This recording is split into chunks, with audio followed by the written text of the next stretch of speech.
1.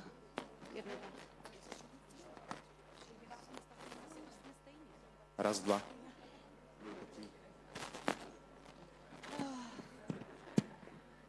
Raz, dva. Raz, 1. Raz, dva, 3.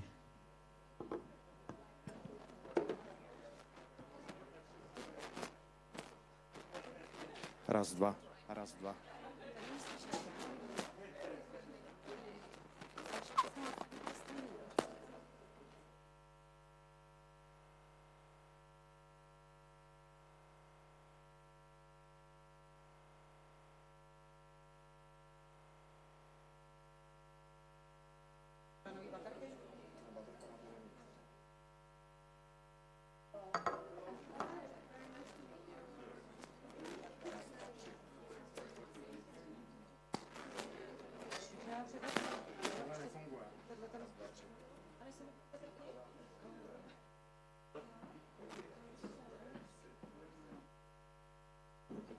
Raz, dva. 1, 2. Raz, dva.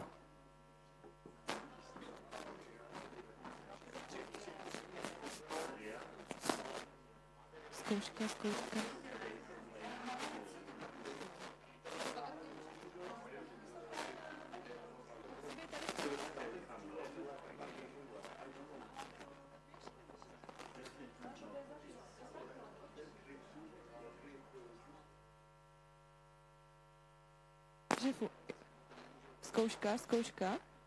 A teď tohle zní dobře. Jo, ne?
Yeah, I agree.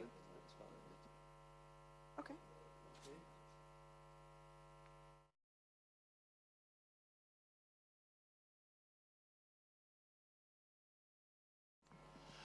Okay, so good morning. Good morning, everybody. Thank you very much for coming for today's event, quite important event for us, for the Aspen, because the event is about the free media in our region. For us, for the Aspen Institute Central Europe, it's a part of the value-based leadership, education, digital stuff. The topics which are tied with the democracy, with the open society, free speech, are extremely important, and that's why we organize such event like this one. So welcome here personally, but also welcome many people online who are today with us. When actually I was it was this year in May in Miami, I met Vivian, and we discussed a lot of the stuff about the possibility to make such international event also here in the Czech Republic, but not for the Czech Republic, but for our region, for the Central Europe. And I'm very, very glad that we agreed to do it here, and I'm very happy that Vivian Schiller, the executive director of the Aspen Digital, international expert in that area, will be also today moderator. So Vivian, thank you very much for coming, and the floor is yours. Okay. Thank you so much. Am I working?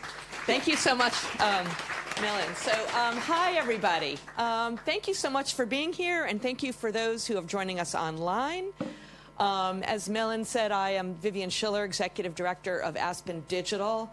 I have had many jobs in my life and done many things, but in my heart, I consider myself a journalist, and I've worked in the news industry for many, many decades in the United States and around the world. It is a topic incredibly important to me and always will be. And by virtue of the fact that you're with us, I know it's important to you too.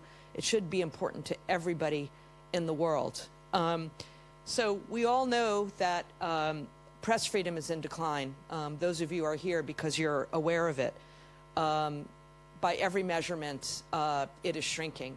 And particularly in this region, in Central Europe, Eastern Europe, in the former Soviet republics, those of us of a certain age remember after the Berlin Wall fell, after the end of the Soviet Union, there was a period of great hope, I think, throughout the world, but particularly in this region for many reasons, but that a free press might flourish and that there would be many, many news organizations covering the region without fear or favor, as the founder of the New York Times used to say.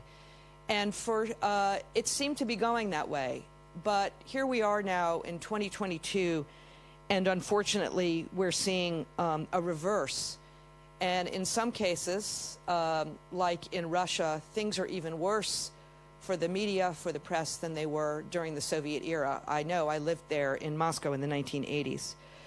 So this maps to the rise in illiberalism really all over the world. It's exacerbated by the COVID pandemic and fueled by social media, which extracts our data to feed us content that really appeals to our basest instincts. It's really a perfect storm. Today in the United States is election day. This is our midterm elections. It is a critical election to see who will control Congress, which, as you know, has tremendous power, particularly to stir up trouble, which we anticipate. And so attacks on a free press are one of the things that I'm most concerned about in these elections. We are 2 years past the term of a president who called the free press the enemy of the people. Words I never in my entire life imagine I would hear coming out of the mouth of the President of the United States. But here we are, and his many followers agree. The rise of Fox News at a national level and the rise of what we call pink slime sites at the local level, which is basically partisan propaganda masquerading as journalism, is really changing the nature of how people understand and how tethered they are to the reality-based world. And many people that I talk to in the world and says, if we see free press declining in the United States, then there's not a lot of hope for anybody else. So no wonder autocrats are emboldened. But what I'm particularly excited about today is we have a group of people who I consider my heroes.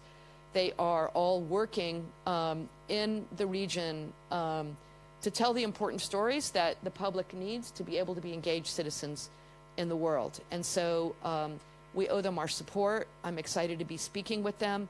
And hopefully we're going to hear what we all can do to try to continue to support media in the region. Before we go on, I just want to say a couple of thank yous. Particular thank you to Milan and the entire staff of Aspen Central Europe, who have been spectacular partners and have embraced this idea from when we had that conversation over lunch. That's how the best ideas start. So hopefully this is just the beginning of doing more on this effort. I also want to thank those that provided us some funding for today, which includes Microsoft and the Bacala Foundation. So thank you to them. Luckily, we are having this discussion in the Czech Republic, which has one of the healthiest, unfortunately we will hear about not so healthy, but healthiest public media television station in the world, which is really exciting. It's public television that serves the public interest, which exactly as it should be. So with that, oh no, we're going to the video first, I think, right? Oh, okay. All right, we're going to the video first, sorry. First, we're going to show you a short video. This is from Ambassador Mark Gitenstein. He is the U.S. ambassador to the European Union, who I had the honor to have dinner with and meet with a few weeks ago in Brussels.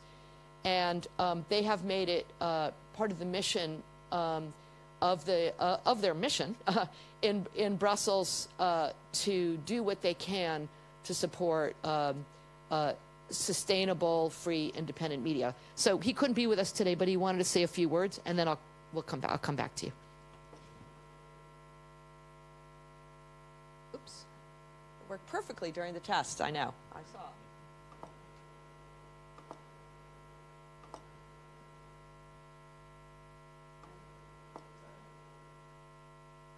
I wish I could join you in person, and I thank the Aspen Institute, and in particular Vivian Schiller, for her work and her leadership on this critical issue. Technology has forever altered how we consume information, while journalists are increasingly under attack from governments who want to suppress their voice and control their work. This is one of the crucial challenges of our time, and the Aspen Institute's work to shine a light on global issues in the information ecosystem is vital. Media freedom is a pillar of democracy. Journalists and investigative reporters hold governments to account by exposing corruption and informing citizens on issues most important to their lives. Independent media ensure governments are more responsive and responsible to their people. It is the first and best tool to expose wrongdoing and preserve and strengthen democracy. Across the world, we see a free press is the first target of authoritarians. Leaders like Vladimir Putin know that independent media that can expose their corruption and contempt for the rule of law, is the biggest threat to their rule. The United States is working with partners in government and civil society to expose and prosecute corruption and support good governance. We are strengthening civilian tools such as investigative journalism and reporting mechanisms, tools which will help us raise the cost of corruption. The United States is also building alliances of like-minded partners to confront corruption and working with government and civil society worldwide to improve transparency. To bring about real change in the fight against corruption, we need to deepen our partnerships with and raise the profile of civic actors. As one of America's greatest presidents, Franklin Roosevelt, wrote on the eve of our entry into World War II, quote, "Freedom of conscience, of education, of speech, of assembly are all among the very fundamentals of democracy, and all of them would be nullified should freedom of the press ever be successfully challenged," unquote. This conversation is a key part of that effort to preserve fundamentals. On behalf of the U.S. mission to the European Union, I thank all of you for your interest and your participation in this critical issue. Okay, thank you. And now I'm very pleased to introduce Petr Dvořák, the CEO of Czech Television. For more than 10 years, I think. He has led it to record viewership, and we are just so pleased to have you here today. So. Thank you for inviting me. If you put the camera to the table, I will put my I will put my iPad there.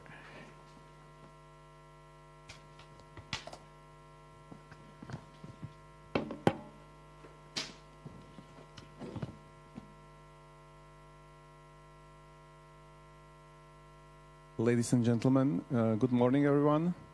It's a great honor for me to open the broadcast news panel discussion. And in my opening speech, I would like to concentrate on subject of how fragile media today is. A global pandemic, war in Ukraine, or a rising inflation across Europe. More than ever, the crises of recent years have shown once again how important the role of free media is in any healthy democratic society. At the same time, we often have to fight long-term battles to preserve their independence. We in the Czech Republic do not need a great imagination to imagine a world in which there are no free media. Until 1989, we lived in such a situation for 40 years. And the truth is that we have seen hints of this state affairs return from time to time, not only here, but also in other countries of the Eastern Bloc. The causes of such a development are complicated and complex. They are, on one hand, a global phenomena that lead to the erosion of values which we have accepted for decades. But on the other hand, they are also purely local, in case of the Czech Republic, quite specific and personalized. Therefore, I would like to take you through a short story of how Czech Republic has fallen from the 13th place in the Global World Press Freedom Index to the place 40 in just 5 years. And I believe it will be a story to learn from. Some of you may know the story, but I believe it is important to be reminded from time to time. For a long time after Velvet Revolution in 1989, the media in the Czech Republic belonged to the various large foreign media companies. Czech businessmen, however, soon discovered that while owning media might not be too interesting from the business perspective, it made sense from the influence perspective. Andrej Babiš, businessman, politician, even the chairman of the strong populist party, the finance minister, and later also the prime minister, was one of those who bought a large media house in 2013.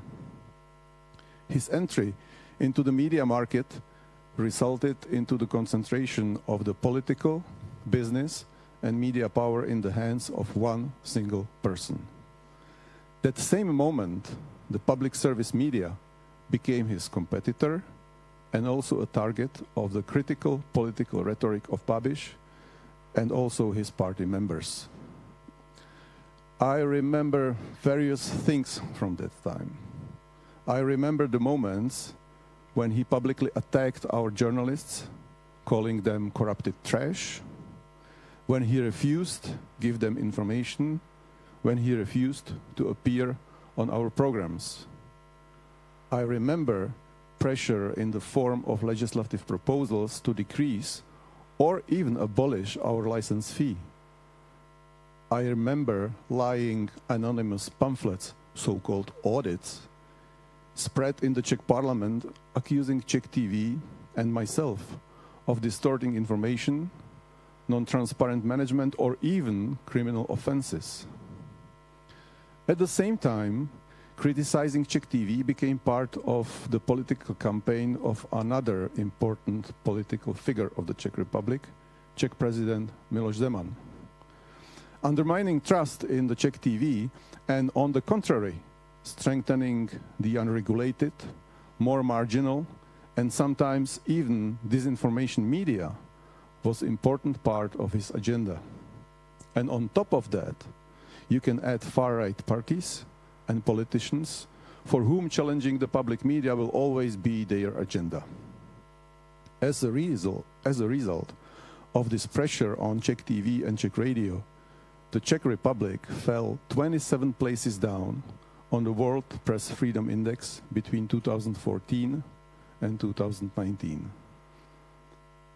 But however, the pressure on Czech TV continued in the following years. After the public criticism of the Czech TV, its news coverage, and its management from the country's highest constitutional officials didn't work, after tens of thousands, sometimes even hundreds, thousands of people protested in the square in favor of the Czech TV, after laws leading to the economic starvation of the public service media were not passed by the parliament, the pressure took the form of staffing media councils. The media councils here in the Czech Republic have many competencies, and the newly elected members were tasked with destabilizing Czech TV, influencing its decision-making and especially its news and public affairs coverage, and ideally also changing its management, including the Director General, followed by the dismissal of Editor-in-Chief and several well-known journalists.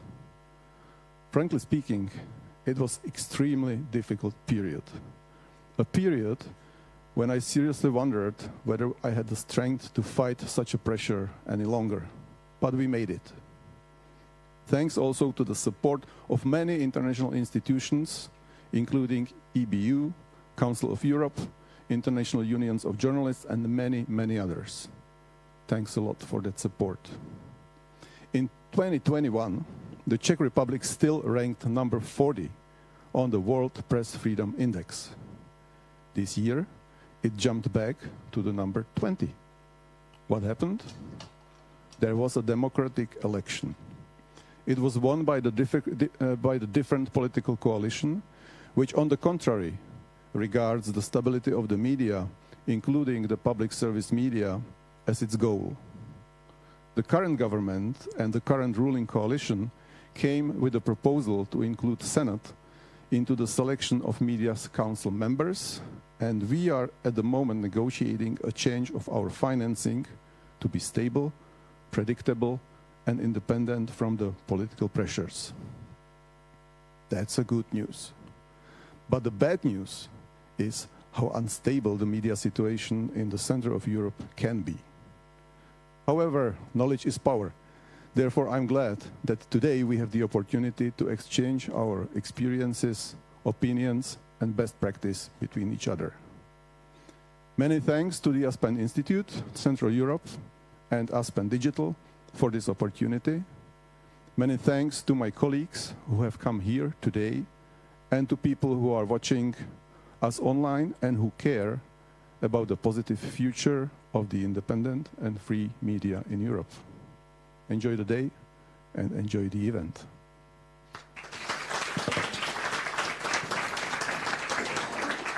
Thank you so much. Thank you so much. We're so glad you could kick us off this morning. We're now going to go into our first panel. It's great to start with at least that good news that Czech TV is for now thriving as public media. Unfortunately, some of our panelists you will hear from today are going to tell a different story. So let me introduce them. So we have, and then as I introduce you, please come up and take a seat. I'm going to sit here, so you all can just sit wherever you like over here. We're very organized, as you can see. So I'd like to introduce Tikhon Dziadko. He is the editor-in-chief of TV Dozhd in Russia, although, as you can see, he is not in Russia now. That's TV Rain. Tikhon started with Reporters Without Borders, which is the organization, of course, that puts out that index ranking of press freedom as well. He was a reporter and host for Echo Moskvy and others, and has been editor-in-chief of TV Dozhd since 2019. Jamie Fly, president and CEO of Radio Free Europe, Radio Liberty, previously co-director of the Alliance for Security, Democracy, and director of the Future of Geopolitics and Asia programs at the German Marshall Fund in the United States. Also served as counselor to Senator Marco Rubio and in the George W. Bush administration.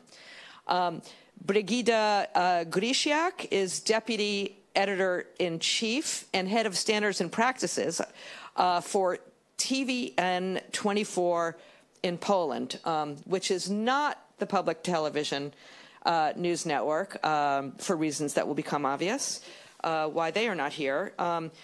Brigida has been with TVN for 23 years in just about every role, winning awards and writing books along the way.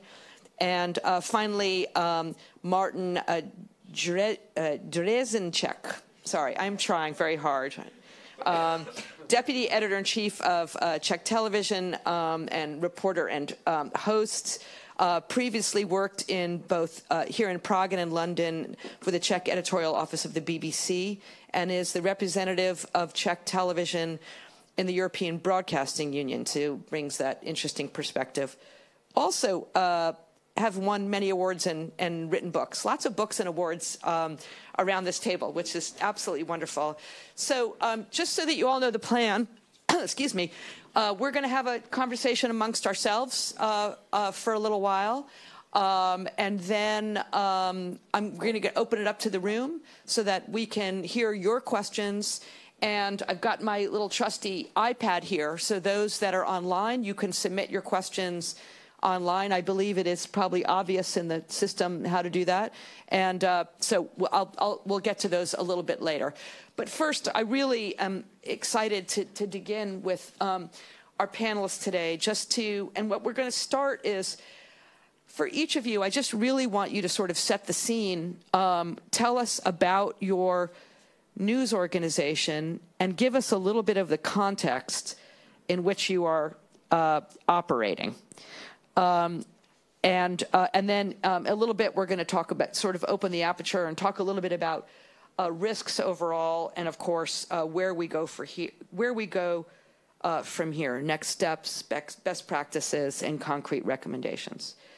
So, Martin, I'm going to, if you forgive me, I'm going to go in order of sort of declining press freedom. Well, Jamie, you're separate, so I'm going to keep you out of that particular progression. We'll come to you in a few minutes, and start with you, Martin. So, of course, we heard from your boss, but we'd love to hear a little bit more detail about Czech TV and how you operate, and a little bit more about the context here in the Czech Republic. Although we will call on you a little bit later to ask you about the broader European context as well. Of course. Good morning. Thank you, everyone, for inviting me. I just learned that it's going to be streamed, and I have my boss in the house, so my responses may be somewhat limited. On a serious note, the situation here in the Czech Republic has been going up and down in the last, I would say, decade or 15 years that I've been with Czech TV, and I can see that on the foreign desk, for example, and what we do internationally, our correspondents abroad. I'm honored to be on that team. I think the Czech TV has been doing a great job. Domestically as well, it's the overwhelming pressure that is sometimes taking its toll on the stress that we face and so on. It doesn't have to be on an everyday basis, but knowing that it's out there, that, for example, the former prime minister is not going to talk to us on our shows. He declines to be interviewed. That's something, and also, female, for example, journalists in the parliament being verbally attacked by politicians. This is something that you don't really, you can't get really ready for. And it's every day. It's not that we would have our offices raised by the police or anything like that. And hopefully it's not going to happen anytime soon. But it's the subtle pressure that we're facing here that is not pleasant. But knowing the situation in Poland, for example, with the public service television there and how much change when the government came in a couple of years ago, knowing what's happening in Hungary, knowing what's happening, the eastern you go from Czech Republic, I know that it's fragile, and I know how lucky we are that we're in the position that my boss described a while ago. But it is, what you're describing though is sort of the beginnings, sort of the early stages of attacks on a press freedom. Public officials who refuse to interview with you. Verbal attacks on journalists, which riles up the public. You're seeing that increase. And I can't really say if it's increasing or not. You're living in that environment, so you don't have the benefit of the distance. But it's definitely not pleasant, I would say. And seeing how fragile things are and how badly they can turn almost overnight, you have to be on a constant watch. We had a similar discussion, and we're probably going to get back to it later on, at EBU in Geneva a couple of weeks ago. And when you look at the European media, public service media landscape, you see that in the north, Scandinavia, Sweden, and Finland, they're never talking about money. They have they have stable income, not subtle, stable income. And they can concentrate on digitalization. They can concentrate on things that really move us forward. Then you have Central and Eastern Europe, which is still fighting for its very existence, and not really having enough income for big progress and so on, because it's just what it is. Then you have Western Europe, France and the UK, with their major fights for media independence and income. BBC, France TV. Look at what Macron did a couple of months ago regarding the fees. And then you have Southern Europe, which is kind of hanging in there, and it's just not a pleasant picture to look at. And we're going to talk a little bit more about sustainability in a little while, because press freedom and sustainability of a business are inextricably intertwined. So we'll come back to you. Brigida, talk to us a little bit about TVN and 24, and give us the context of the environment in Poland right now for news media. Thanks a lot. I'm almost sure my boss doesn't watch us, so I can be enough. Just to give you a sense of the situation in Poland, I will refer to this World Media Freedom Index. We used to be 18th in 2015, and now we are 66th. So that's the circumstances we are discussing now. Even though I wouldn't say we are fragile as a media landscape in Poland, also as TVN24. TVN24 is why I said so, because I have an impression, and our results show that the more government attacks us, the higher ratings we have, and the more solidarity of our viewers we have. When the ruling party introduced the law that tried to force our owner to sell us, in a sense, and to sell us probably to some Polish businessmen who Maybe would just like explain to have the ownership of TV. Yes, we are American ownership. We used to be Scripps, then Discovery, and now we are Discovery, Warner Bros. Discovery. So huge world media company. And actually, not so long ago, but Saturday, the leader of Law and Justice, so ruling party in Poland, said openly that they did not shut us down, actually, only because we are American now. I mean, we've got this American support. It's sad, but that's the fact, so we cannot feel offended by this. We feel motivated to work later on. I think we'll discuss it later. What I wanted to say, we are the biggest news TV channel in Poland. I would say the only one which is truly independent now, without any impact from the government side, and with the highest ratings and the most popular still. I am lucky to have been working here for 21 years. So, but yes, I would emphasize on this being fragile. I don't think we are fragile now. It's good to say that's the point to our discussion, but I will tell about this later on, about the mechanism we introduced to answer to this attacks and to the situation. Thank you. But to be clear, unlike here in the Czech Republic, the public broadcaster, TVP, is not an independent broadcaster in the sense of does not have editorial freedom. Yeah. And what you just mentioned, in Poland, state TV is a pure propaganda. I mean, Vivian knows it well. And it also works as a company, as a friend of government, in the sense that when someone attacks us, one politician or the other attacks us, then state media just multiply it. So it works so. It's trying to undermine our credibility, but it doesn't work effectively so far. So not only are they not independent, but they're attacking free media. Jamie, I'm going to skip you for a minute because, as I said, there's a specific order that we're going here. And so Tikhon, obviously, by the way, in case it wasn't obvious, and you can see on the name, this is broadcast and television journalism that we're talking about. And our next panel is going to be sort of print/digital with a different set of journalists. So, but the fact remains that in most countries in the world, broadcast television is still probably the most watched media. So, Tikhon, TV Dost, you were a thriving news broadcaster in Russia, and now you're not in Russia. So tell us a little bit about TV Dost and tell us about your situation today. Well, our situation is much less complicated than yours because you are saying that your situation is fragile. The situation with press freedom in Russia is not fragile because there is no press freedom. So it's much easier. And it has never been easy over the last 20 years, but with the beginning of the war, everything has changed, and it was obvious that the beginning of the war would mean the beginning of the end of last remaining independent media in Russia, and it actually happened on the fifth day of the war. Our website and a lot of websites of other independent media were blocked in Russia. A radio station of Moscow, the last independent radio station, was closed.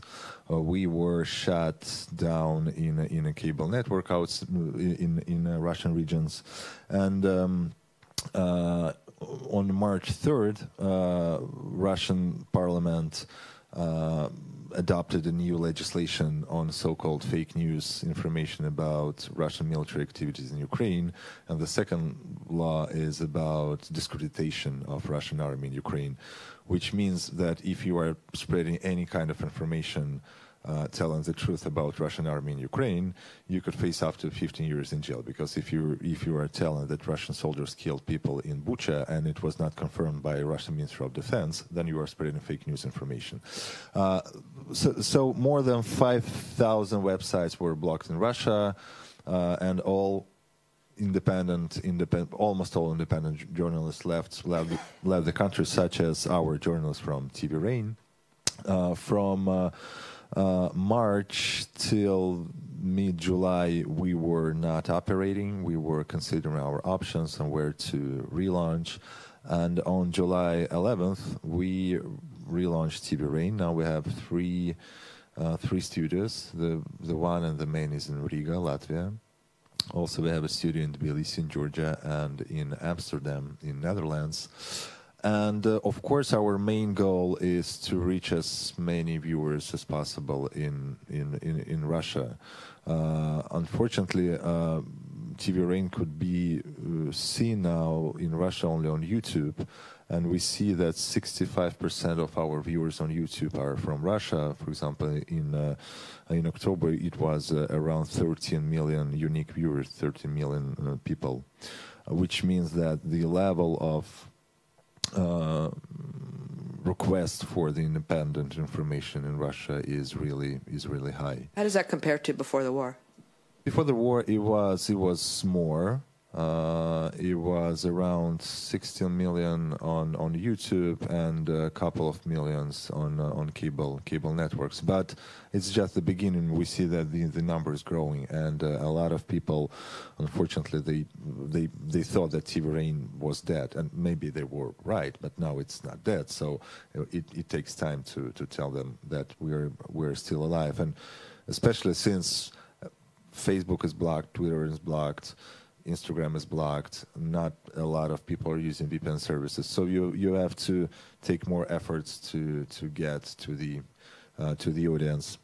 Of course, we have a lot of restrictions, such as these blocked websites, such as legislations on foreign agents. For example, me myself, I was labeled as a foreign agent a couple of weeks ago, and it doesn't help in your job, and also we are experiencing 2 types of problems. The first type is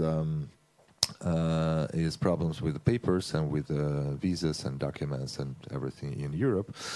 The second, of course, is with the fundings, because before the war, we were very happy that for 2 years we were feeding us by ourselves with the subscriptions from our viewers, with the monetization of YouTube and donations of our viewers.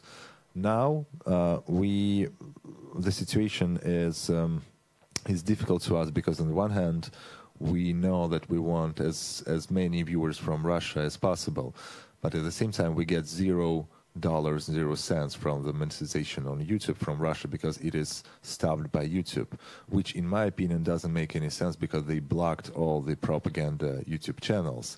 And if you look at Russian-speaking YouTube, it's only opposition and independent media, and they could not get money from viewers in Russia.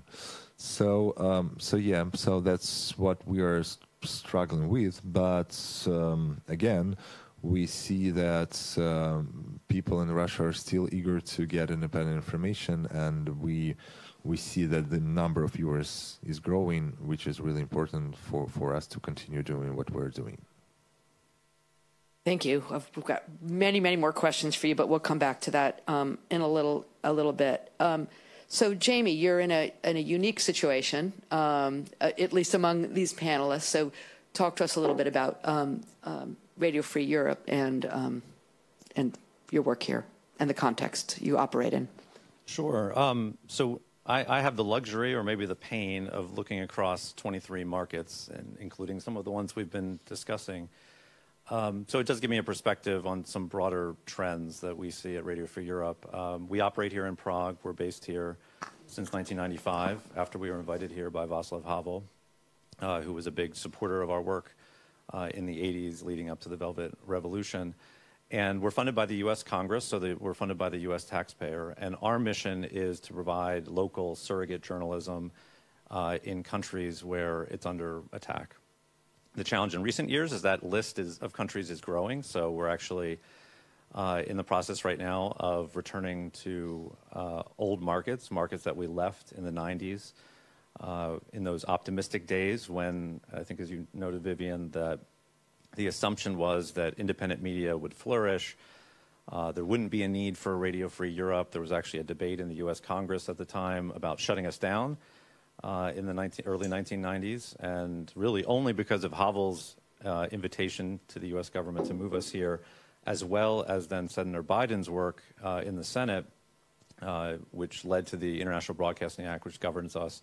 those were really the two individuals that helped ensure that we survived for this moment where the economic model for media has collapsed. Authoritarians in the following decades quickly realized there was a new model. You didn't need to set up necessarily the same sort of propaganda networks that most of the governments tried to use during the Cold War. You could be much more subtle. You could use market forces to have friendly oligarchs buy up media that were active in the political space. You could then control the discourse that way. You could easily co-opt the public broadcasters, which is the warning sign we see in almost every market we operate in. I call it the canary in the coal mine. If you see the public broadcaster become co-opted, you can pretty much predict what will follow, and it'll be an information landscape that's just marked by conspiracy theories and chaos. And so those are the markets where we are supposed to be operating in. We cannot be the only solution, but we're part of the solution in providing objective news and information. The other thing I should note, though, these challenges are global, as was noted. It's happening here in the Czech Republic. It's happening in Western Europe, this broader situation with decline of media, information, confusion in a lot of those media landscapes. It's happening in the United States. And so some of the debates that Petr was talking about with Czech TV, there are similarities even to some debates about Radio Free Europe in recent years, which I'm happy to talk about. But that's the concerning thing, that really no one is off limits. No media outlet has been spared from this, no matter how significant the safeguards are.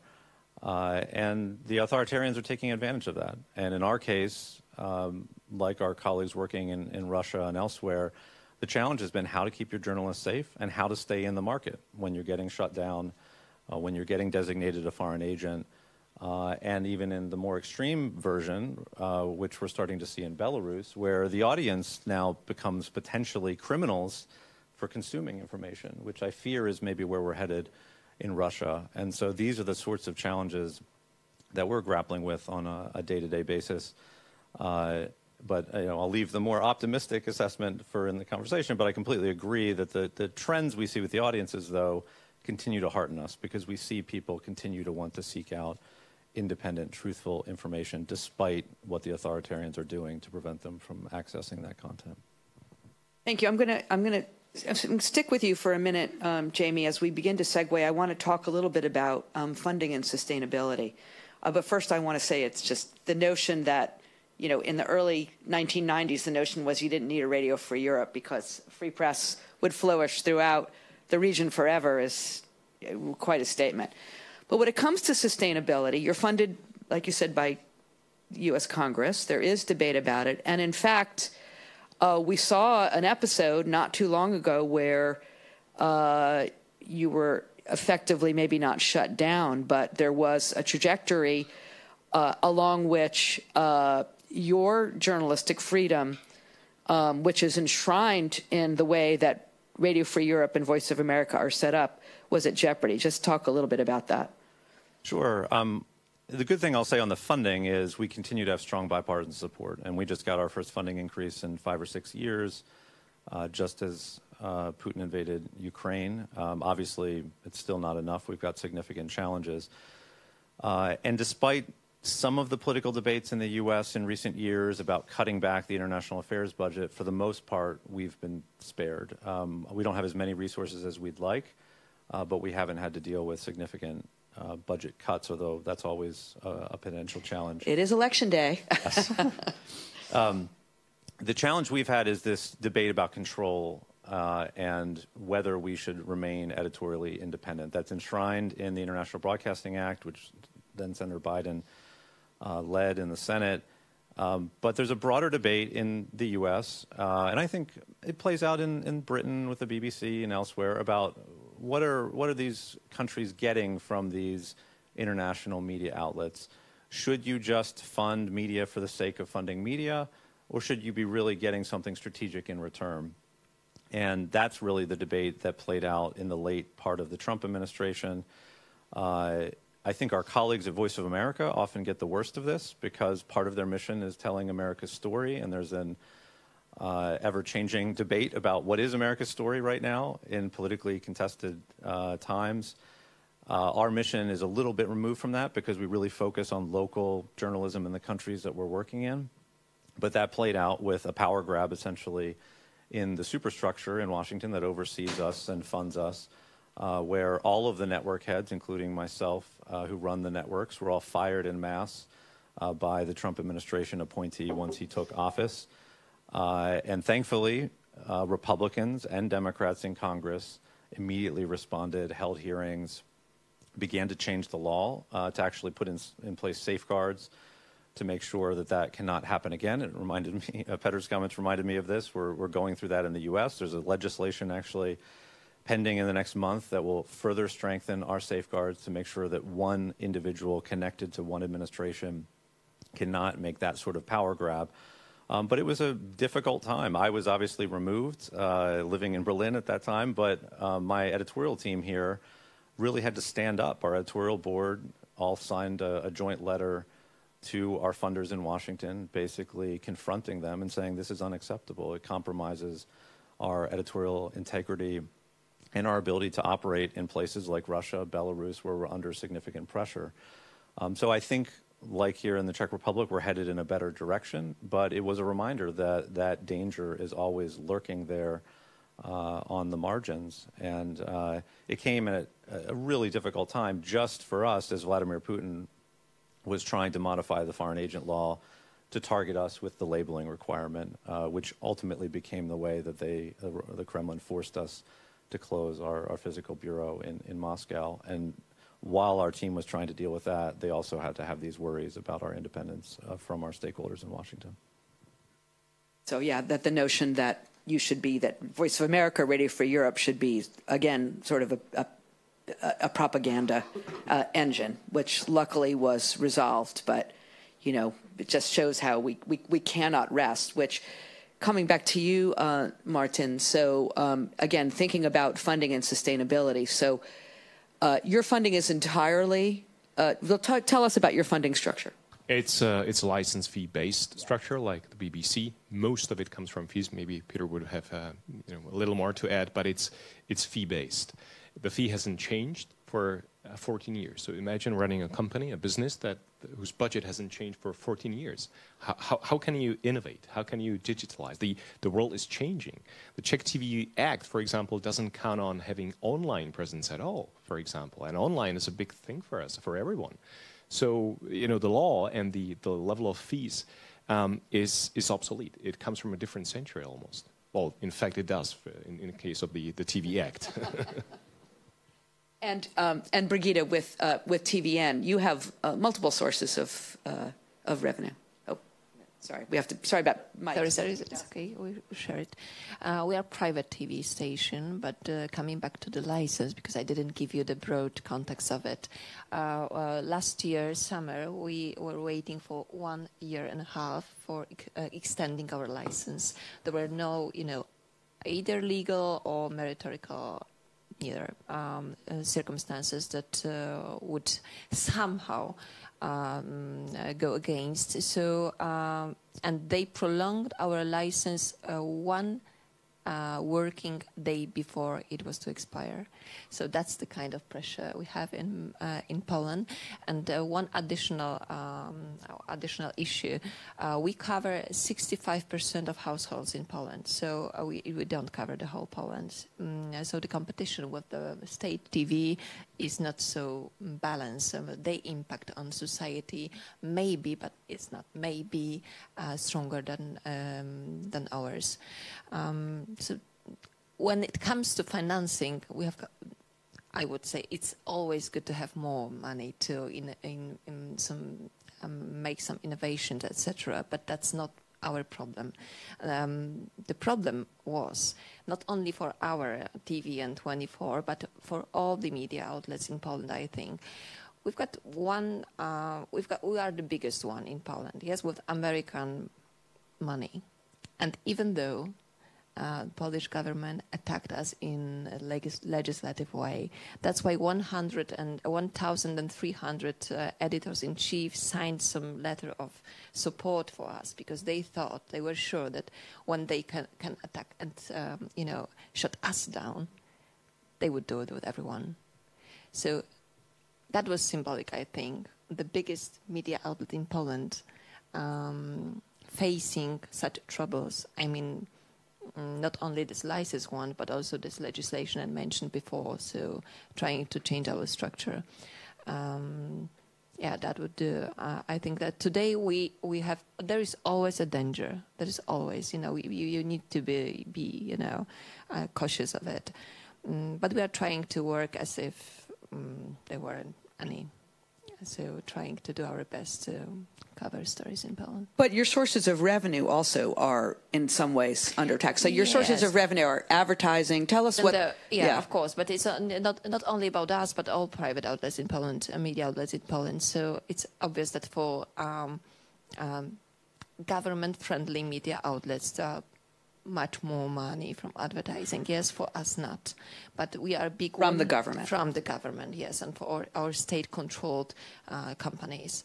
What is more, I didn't mention it before, last year the biggest petrol state-controlled company bought more than 20 dailies, local dailies in Poland, and tens of websites and also weeklies.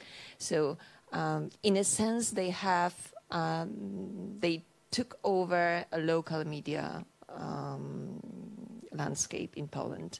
So coming back to your questions and advertising and stuff, they can just buy outlets they need.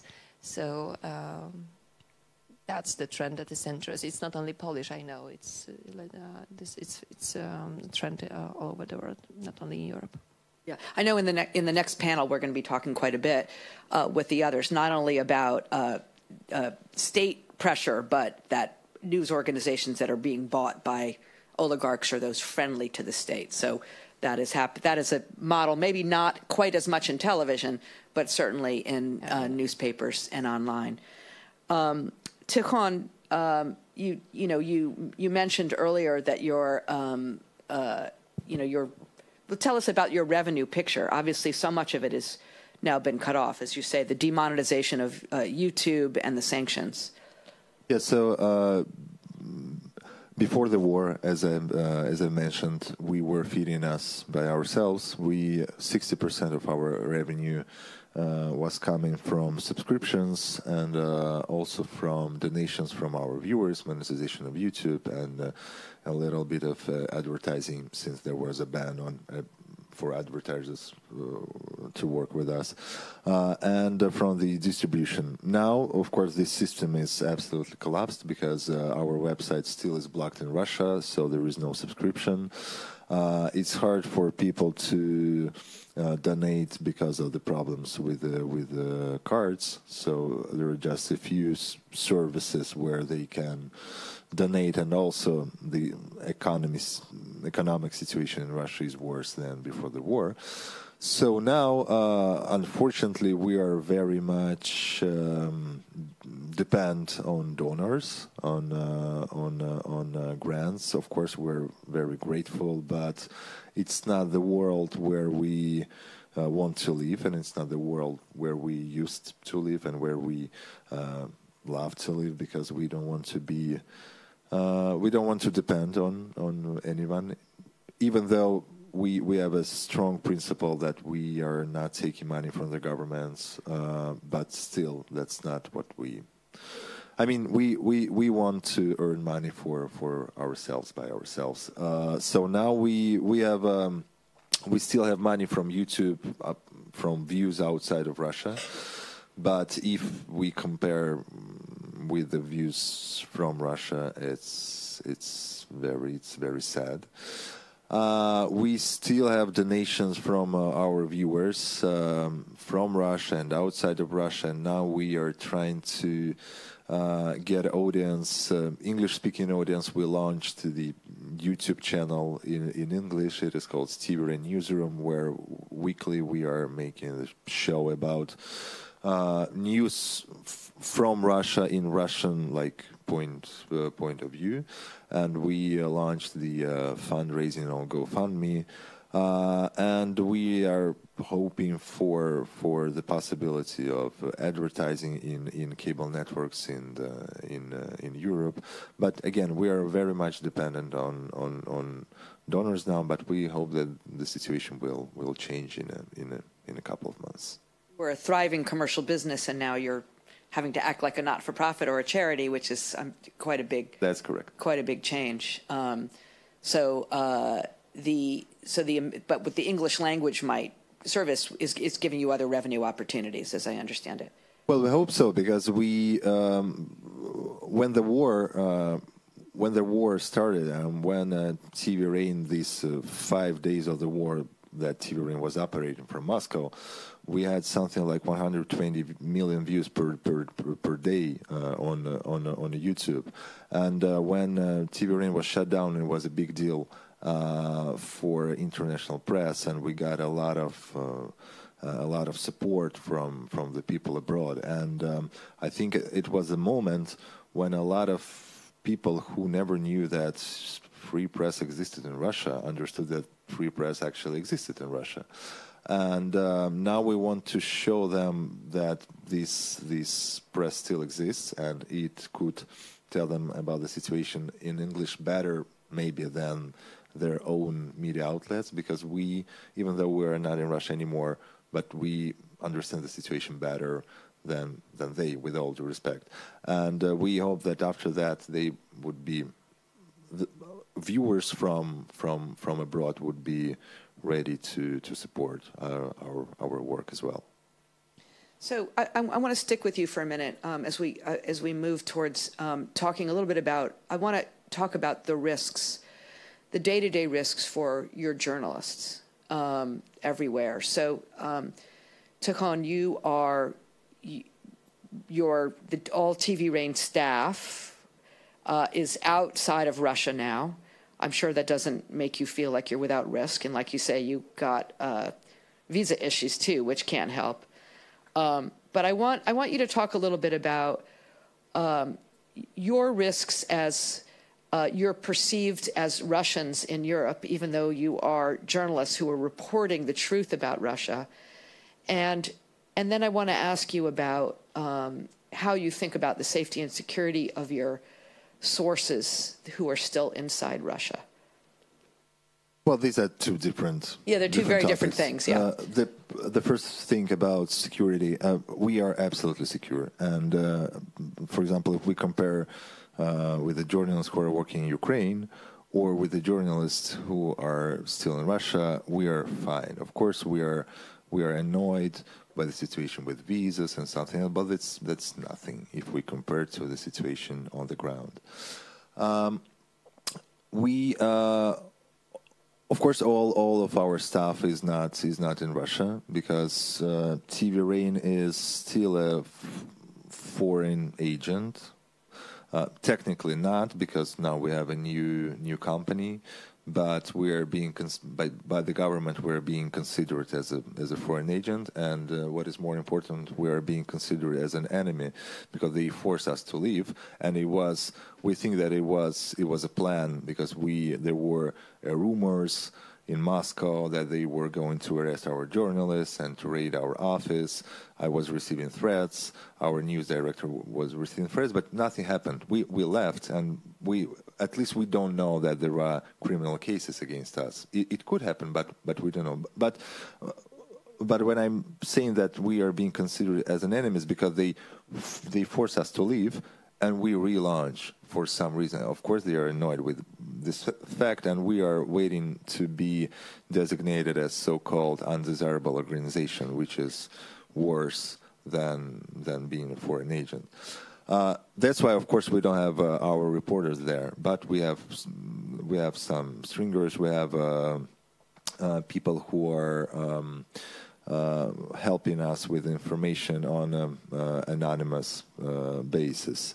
Of course, it's easier when we were relaunching TV Rain. We were afraid of losing the touch of reality in Russia. But fortunately now it's not 1970. We are not radio of liberty in 1970. There is no Iron Curtain. So it's with the social media and the internet. It's everything is much easier. Speaking of the second thing about the situation with the visas and everything, well, it's always hard to talk about it because it's like we're complaining during all this terrible situation our government is doing in Ukraine, and it's hard to it's hard to talk about it because on the one hand I perfectly understand what is happening and I understand why it is happening. On the other hand, I don't understand why this is happening. Okay, I have a red passport. I'm a Russian citizen, but I never supported this war. I was always against it, and during all my life, I've been working as an independent journalist, trying to not to make this war happen. And I think that European governments, especially Eastern European governments, should try not to should understand that there are Russians and there are Russians. There are those who are actually responsible for this terrible war, and there are those who are trying to do something, and they are allies. After the war, we can sit together and talk about common responsibility, about why this all happened. But now we have other goals, and I think that we have common goal, and we have to work together, because now sometimes it's, and as long as I understand, your journalists are experiencing same problems for the Russian journalists, even if they work for Radio Free Liberty, funded by U.S. Congress, or even if they work for an independent TV station, they are being considered just like your Russians. So, for example, in Latvia, they banned all the Russian citizens from working visas, all. No matter who you are, where you work, just all. So, and it's really complicated. But again, what is important to underline, it is nothing if you compare it to the situation in Ukraine with the journalists and with the citizens of this country. A tough situation, but war changes the rules and changes the way people think and feel. Jamie, talk a little bit about, you've got, how many countries are you operating in? We cover 23 countries, and we have about 20 offices. And the biggest challenge we've had in the last several years is just how to stay in country. It used to be, even in some of the toughest environments, that authoritarians at least wanted to act like they supported media freedom. So they would allow a bureau to remain open.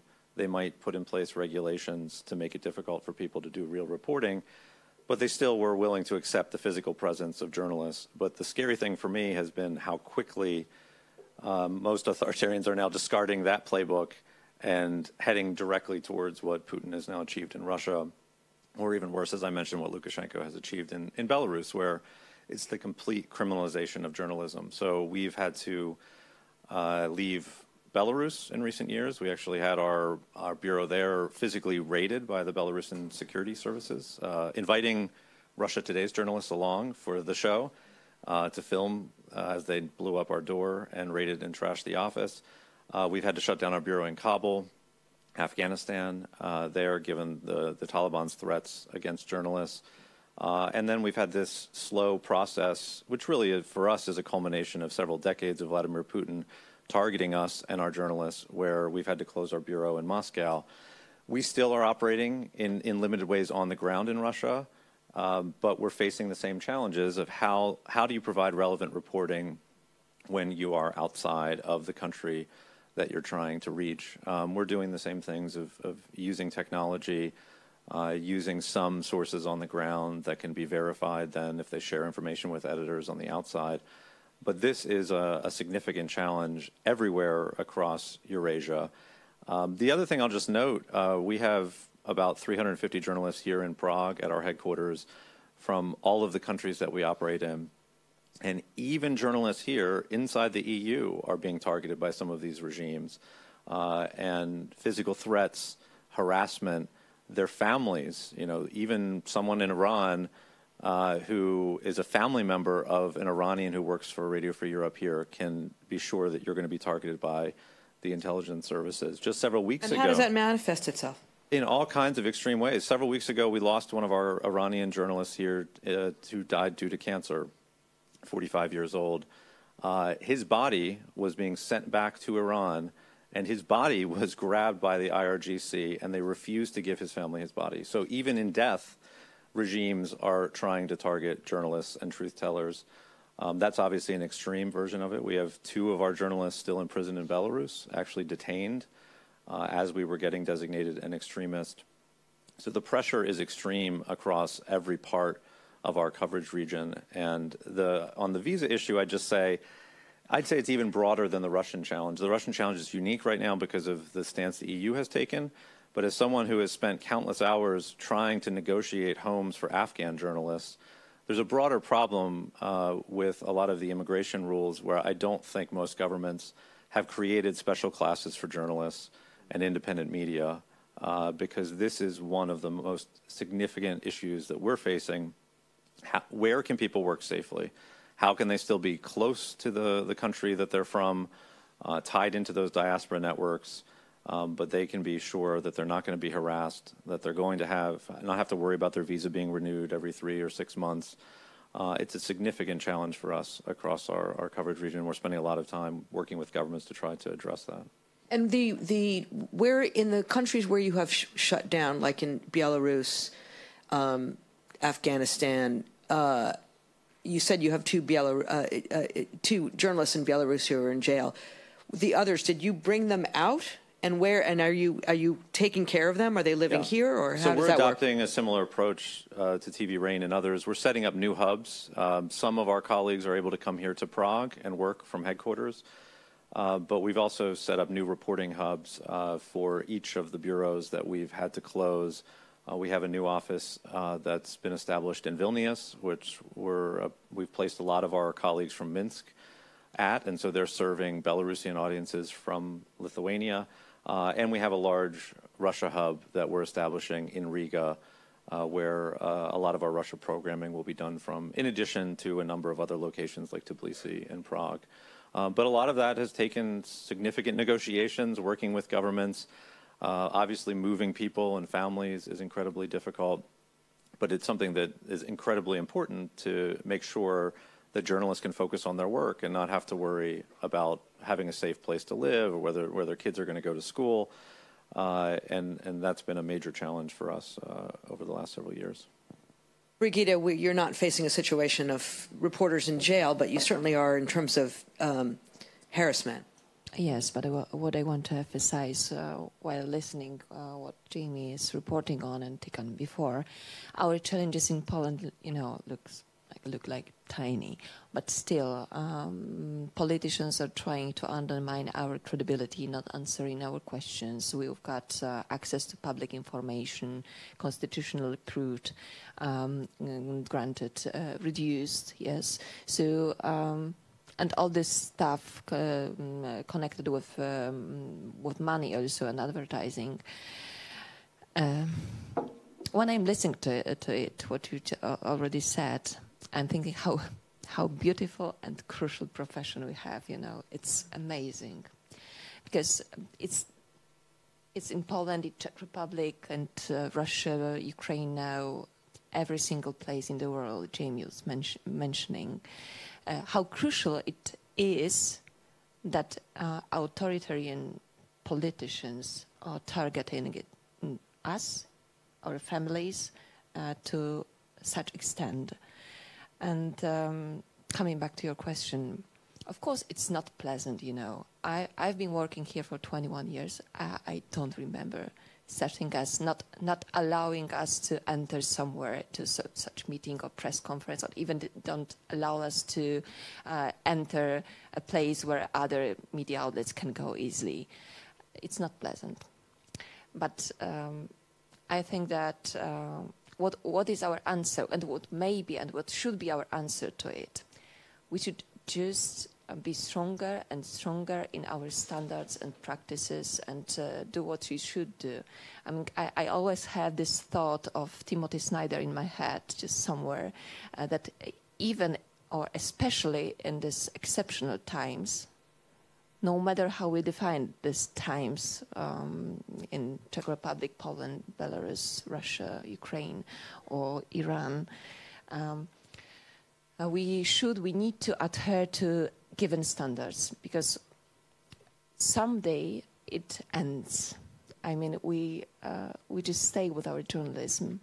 And some of our viewers say, you should be as they are. I mean, state TV, state propaganda. And the answer cannot be different. We cannot be so.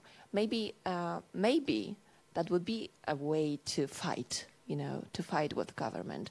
But this tension is something natural. I mean, we understand we are to control them. So I don't know any politician who likes journalists, but and it's okay. That's okay. I don't mind. Yes, that's right. But I would like them to let us do what we should do. Yes, and yeah, I don't want to regret, because I heard what I heard. It would be. Yes, I think it's nothing. But of course, we would like to have our constitutional right protected and introduced by our politicians in Poland. But we have what we have, and we need to find ourselves in that circumstances. Martin, in coming to you, and we're going to come to your questions in just a minute, I want to sort of segue as a last round of brief comments before we go to questions. What would help?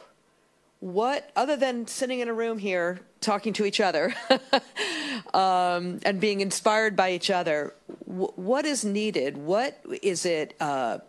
Do we need to hear from governments? Do we need to hear from corporate leaders? Do we need to hear from civil society? How do we move towards a place of greater independent media pluralism? I know this is an impossible question, which is why I'm asking it, because I certainly don't know the answer. And neither do I. It's such a complex question. I've been asking this question on the EBU level very often. What can the EBU do? What Reporters Without Borders, what can they do? We in public service media don't tend to brag about our work, okay? It is not in our nature. When we're facing attacks, we often say, we'll just shrug it off. We'll just shake it off. It's okay. It's part of the job. Well, somewhere in you, it accumulates, right? I have received death threats as well, just because I do presenting. And it's not from state authorities like in Russia, but it comes from audience. It comes from supporters of various populist politicians and parties in the Czech Republic. And what I do, I delete the message. And that's it. I go on my, and move on with my business. But somewhere in you, it picks up, and eventually it can backfire. The answer is we just got to do our work. We just have to concentrate on truth and on sincere reporting, and doing our work as independently as possible. I don't think there is any other answer than us doing the job that we're required to do and that we're paid for, and that the law in the case of the Czech TV stipulates. Truth, nothing but the truth. But you're saying it may not be enough in cases. I totally get that, but that's what it is. Just let me add something, and invest in fact-checking platforms. I mean, fighting with disinformation and misinformation, because, I bet it's the same in Czech Republic and any other countries, and politicians are selling plenty of lies, yes, because they are struggling their, electoral success. So we are expanding our fact-checking platform and multiplying these efforts to adhere the standards I mentioned before. We are the first media outlet in Poland to have executive editor of standards and practices, as American news outlets have. And I think that's the way, yes. And the other thing is what you mentioned. Sometimes we think it's okay, we got some threats, our colleagues did, but it's somewhere deep inside, and some people just quit, just give up, they change their profession and coming back to this being fragile, this freedom of speech fragile, and media outlets, independent ones, being fragile. We cannot, I even don't name it like this, because it harms in a way. So we cannot be fragile, even though governments would love to see us. So. Yep. sorry, just one thing. In COVID, we realized, we meaning European public service media, we realized that there is common practice, there is good practice that needs to be shared. And we have these, and since then we have had these Friday meetings every other Friday in the afternoon. It's something that most of us agreed on, that we're most looking forward to out of the whole week. We have a meeting where we exchange ideas and we exchange information and we mutually support each other. There's BBC, there's the Baltics TV have their presence there as well. There's German TV, ARD, ZDF, there's French. And by this, sticking together, we learn from each other a lot. And at the COVID times at the beginning where we had to split newsrooms and so on, it was a mutual assurance, and it helps a lot. There's European projects that public service media concentrate on as well. Concrete project that online, for example, is called European Perspective. Online, where us in the Czech Republic can read in Czech what Austrian TV, Polish TV, the French TV, Spanish TV have on their websites with the help of artificial intelligence. And you can see quite easily, what other countries are going through and concentrate on. It is something that holds us together, and we should do as much as we can to stick together. So, do you want to add? Either of you want to add? Okay, yeah. Go ahead, Jim. I'd just say, we talked already about governments providing a safe haven. I always believe governments need to speak out more forcefully when journalists come under attack. The current Czech government has been fantastic in that regard. I know they've been playing a leading role in the Media Freedom Coalition. We notice it's not going to affect Vladimir Putin or Lukashenko, but in places like Central Asia where we operate, these governments do care about that criticism, and we do see them respond. That's one thing. Social media platforms, which were hinted at earlier several times, actually, a huge role in all of this. We're on the broadcast panel, but we're a multimedia news organization.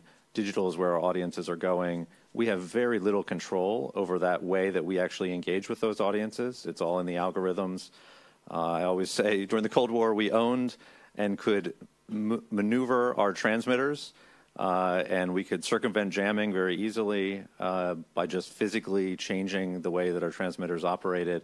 It's much more difficult now. We can use VPNs and other tools, but a lot of that control has been taken away from us, and it's residing with people who are being driven by market dynamics, not really in the public interest. And so I think there's a whole conversation there about potential regulation and more engagement with the companies. And then finally, I completely agree on transparency. We see this as well. We need to educate new generations about why journalism is important. And in a lot of our markets, that tradition of journalism is dying. Journalism schools don't exist. People are not going into journalism because why would you want to? And the audiences also don't understand the role that journalists play. They think that if someone just posted something on Facebook about something they saw on the street, that has the same standard as something that's deeply researched and reported.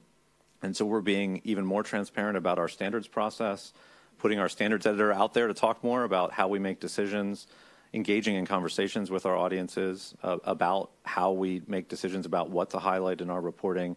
And I think the more news organizations that can do that, the more likely that we can convince audiences that there is a role for journalism going forward. That's what we learned from our American friends, and now we are trying to cooperate with our local friends in Poland, because they are under huge pressure, and apart from financial help they need, for example, lawyers. So we are trying also on them. Yes, it's crucial meetings. And referring to what Jamie said, the more government attacks us, the more we need to explain people why do we act that way. Why do they cover some stories, and why state TV do not? And what's the question why is, I find it crucial, because people sometimes do not understand why do we do this and why do we do it that way. And but ratings are okay, so I'm I'm a bit So, optimistic. yeah. So transparency, collaboration, hearing Solidarity. solidarity, hearing from state leaders in countries where that will happen, speaking out more. Social media regulation. I fear we're about to lose the only live public news social media platform out there in Twitter seems to be circling the drain. So let us now go to, with our just remaining minutes, questions from the audience. I have a couple online, but I'd love to start in the room. Okay, yes, please. If you could okay.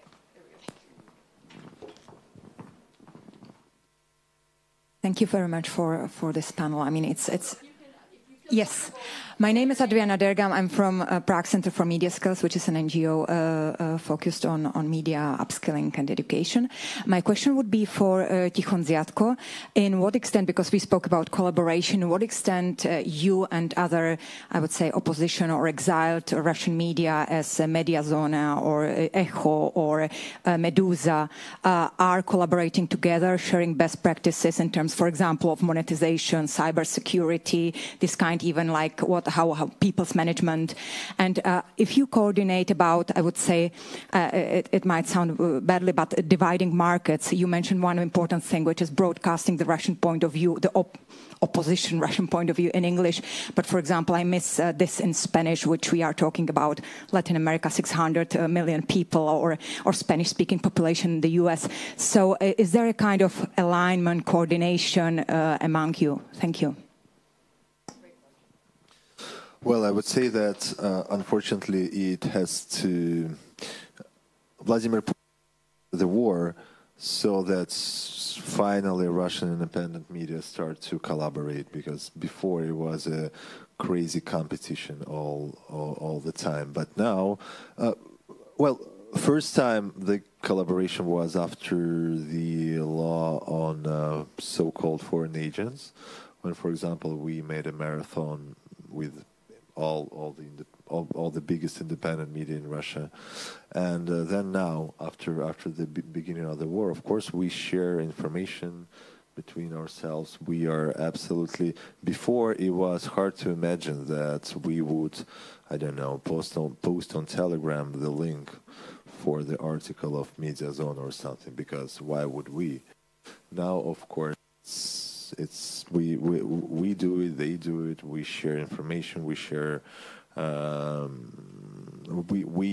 We collaborate in administrative questions such as visas and everything. So, again, for the but for the second time in our history, we are now working together, which is amazing.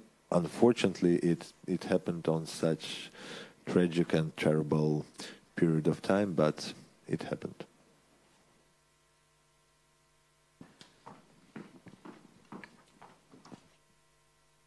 Hi, thank you. I'm Chloe from Reporters Without Borders, and it's more a comment than a question, but I just wanted to say that Reporters Without Borders has launched a tool and a weapon, which is called the Journalism Trust Initiative. TV Rain is certified. And it helps to show the transparency and the editorial process, so that can help to educate potentially the audience, help to raise subsidiaries, and also the long-term goal is to get a better ranking and differentiate the content on the platforms. So I would be happy to discuss Journalism Trust Initiative with you. Thanks. Yeah. Thank you for that, and I'm glad you stood up, because I knew you were here somewhere, but we hadn't met. So I wanted to introduce our friend from RSF. Thank you for that. Yeah, and the Journalism Trust Initiative is one of several sort of validation platforms. This is an excellent development. I think we have another question over here. Sorry, she's coming with the mic. Sorry, and then we'll do a question on the. Yes, you're next. Yeah. Oh, sure. Shall I stand? If you would like, it's up to you. Good morning, everybody. My name is Pietro Andrea Poda from the Prague Forum. At first, thank you very much for allowing me to be here. Mine is more a reaction to what has been said by Mr. Dvořák, correct? Mr. Dvořák, if I have understood correctly, you have more or less... He's actually not here, but you can go ahead. Yeah, he had to leave. Yeah. Yeah. And sorry, I have confused the person. But doesn't matter, because what I have understood is this, that it has been said that at the time of the government of Mr. Babiš, journalists were often attacked or eventually insulted by the government and its members, and in any case the conflict of interest of Mr. Babiš as Prime Minister as well as owner of media was a matter of concern. Is this what has been said? Did I understand correctly? If so, I have the impression as a Westerner that, of course, and maybe I'm going out of the scope of the conference, but I have the impression that you form this as a question. The Western media are often against whoever in politics doesn't really respect what can be labeled as political correctness. So I see this with Mr. Babiš, I see this with Mr. Berlusconi when he was the Prime Minister of Italy, and with the current Italian persons in the government, with Trump as well. A bit of a bias, that's my impression at least, against whatever these people do and say, as long as they are not sticking to what is the mainstream political correct version of the facts. And then these people react. So can it be that also politicians in power has the right to react and eventually to criticize those who criticize them? This would be my question. Thank you. Who would like to take that one?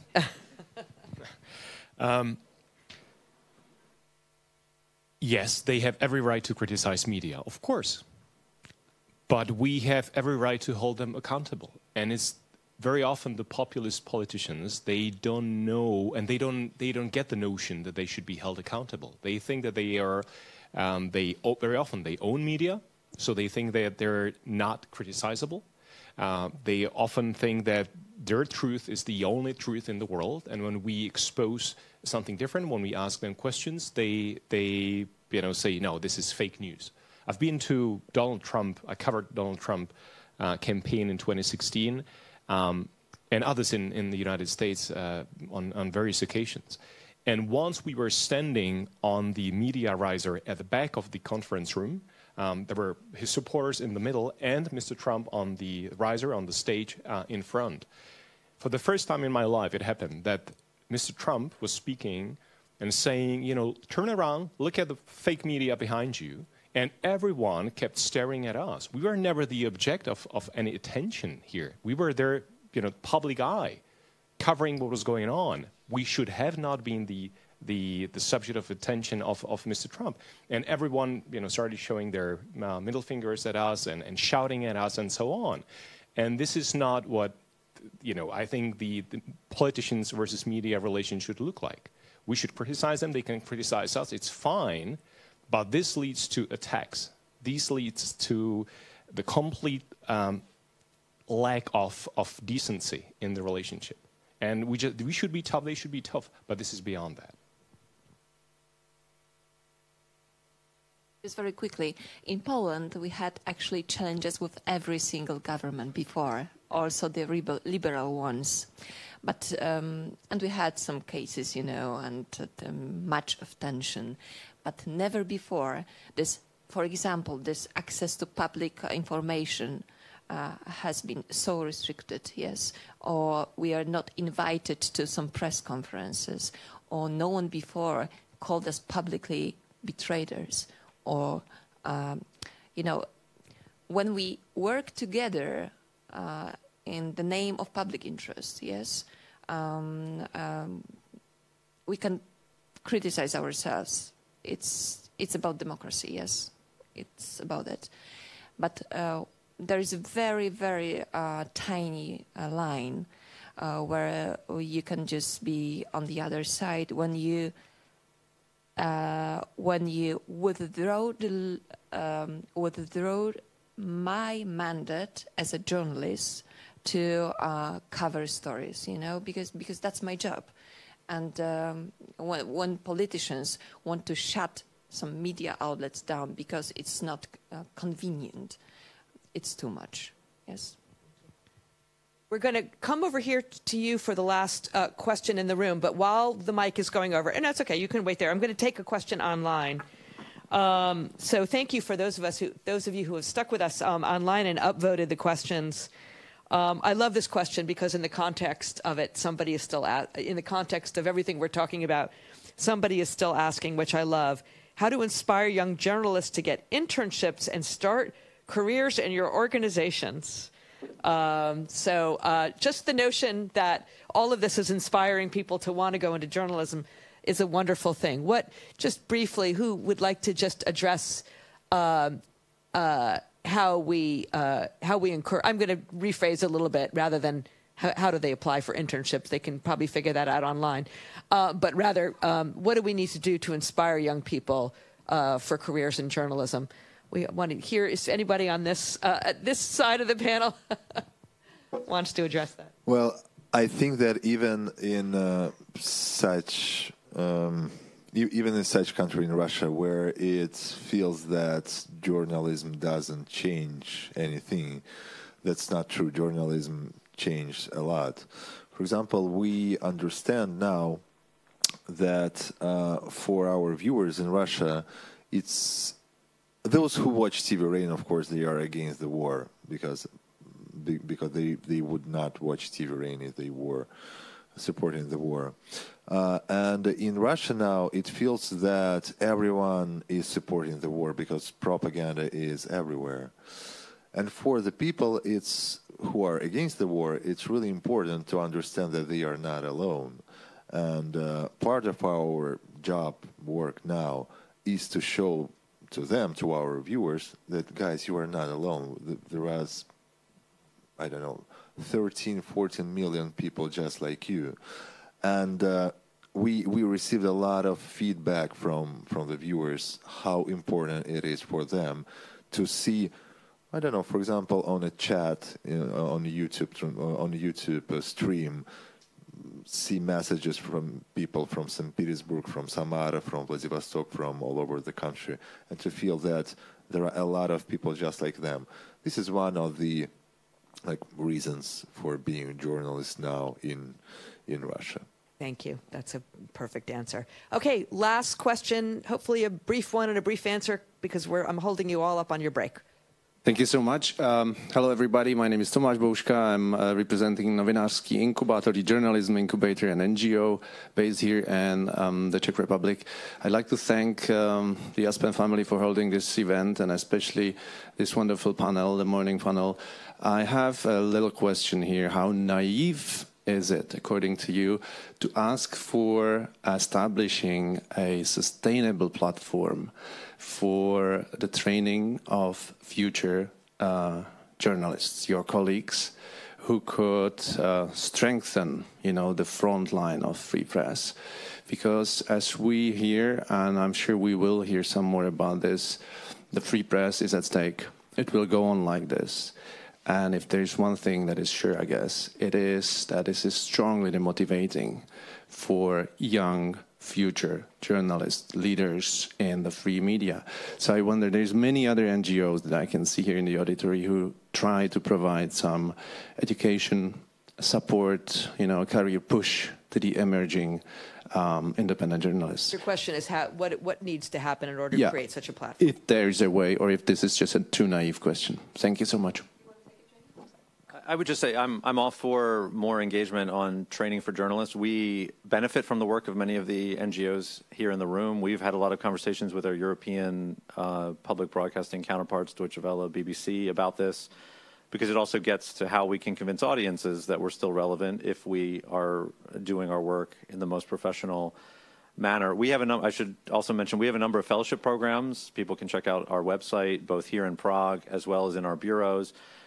And what I've seen that you need to do to convince people to go into journalism, they need to be convinced that there's a future career for them, that there are jobs for them. And the problem in many of the countries we operate in is when you have only oligarch business models, why would a truthful journalist, an independent journalist, decide they want to pursue that as a career? If there's really only one real news organization that they can work for, It's much better to go be a lawyer or a doctor or something that you know is sustainable over decades. And so I think if we want to inspire people to go into journalism in many of these countries, we need to first tackle those broader problems with the media landscapes, and we need more media diversity in those markets.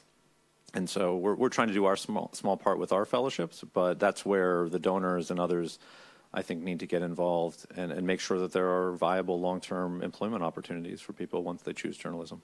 Thank you, Jamie. And I think maybe we can talk more about the platform idea for training journalists over the break. Okay, so we're now going to go to break. I really want to thank our panelists. This was a fantastic panel for sharing your experiences and especially for the work you do. Break outside, and we'll be back here at 11 o'clock. Thank you so much.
Great news.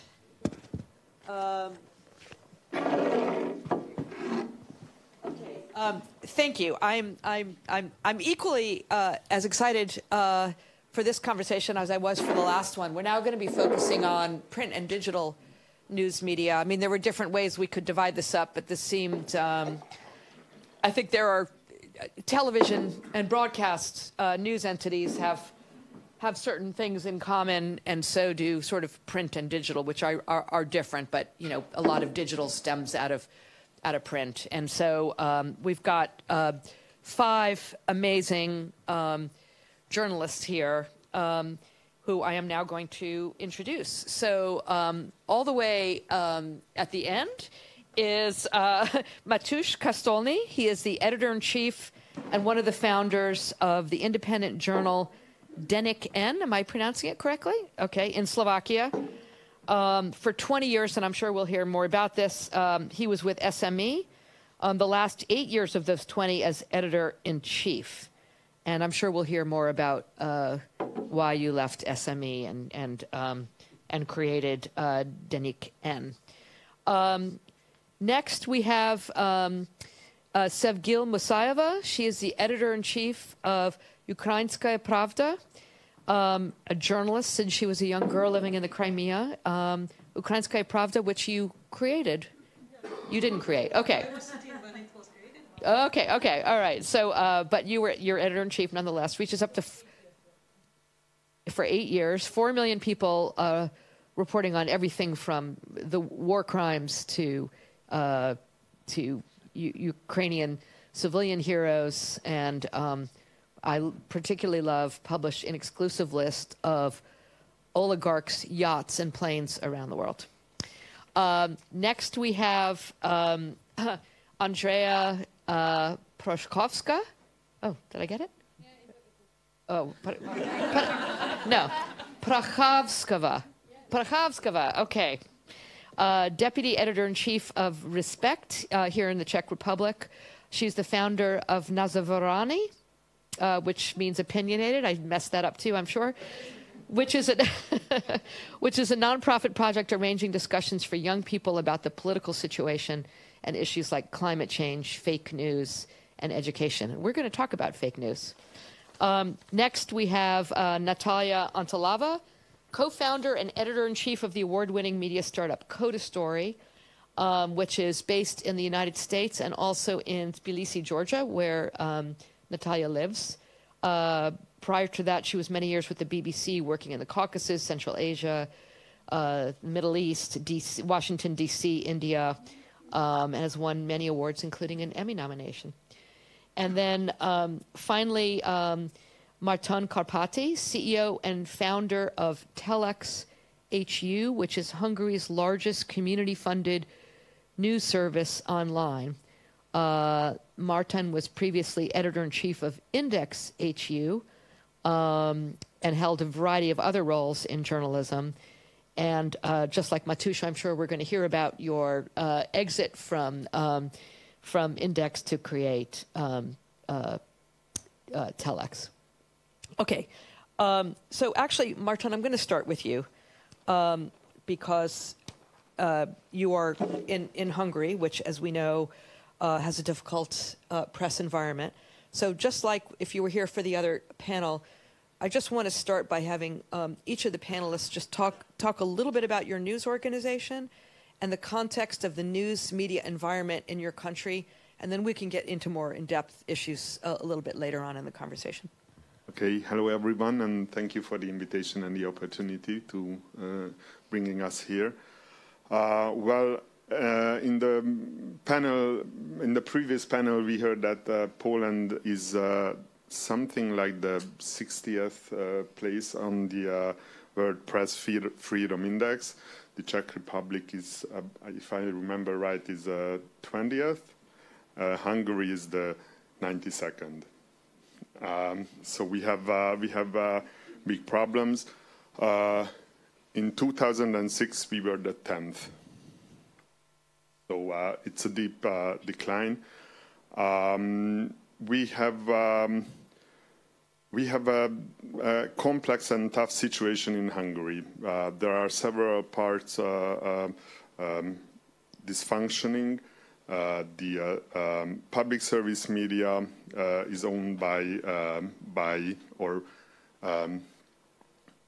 is managed by the pro-government forces. There are more than 50 news outlets gathered into one company. They all serve pro-government lines, and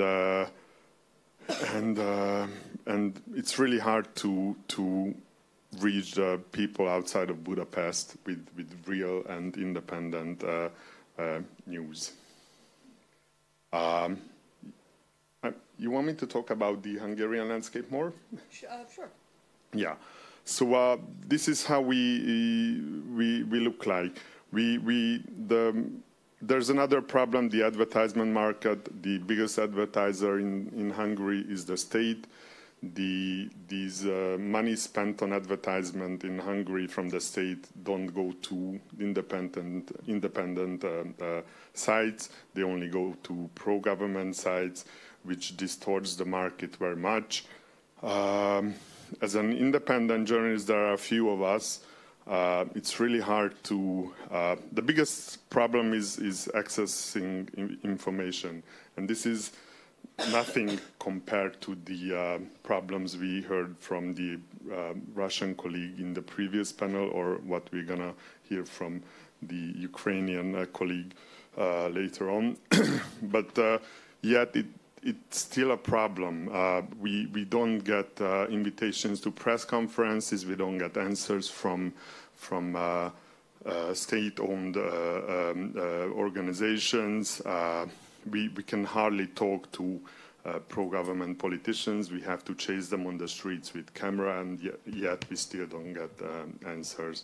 So it's a tough situation, and I used to work as a journalist for more than 25 years, and I have never thought that it's going to be this hard to work as a journalist in the, let's say, in the middle or the east part of Europe in 2022. But it's getting worse and worse, and we have to keep fighting. Thank you. I have more questions for you, but That's okay. we'll come back to that in a little bit. I'm going to jump around a little bit. So, Sev, I'd like to come to you. Talk to us a little bit about Ukrainská pravda and talk a little bit to us about operating and reporting out of Ukraine today.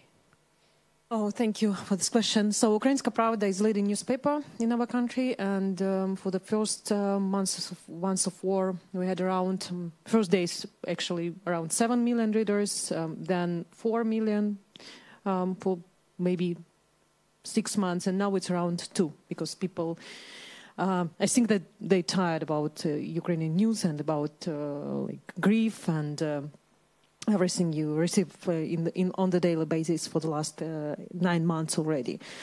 So how is changed? It's changed dramatically. So because before war we focused more on political issues, on domestic issues. We covered corruption, we covered reforms, we covered anti-corruption strategy. Now 90% of our coverage on the front line and war, of course. We have our reporters working from like from front lines, from different cities. We have our sources in occupied territories by Russia.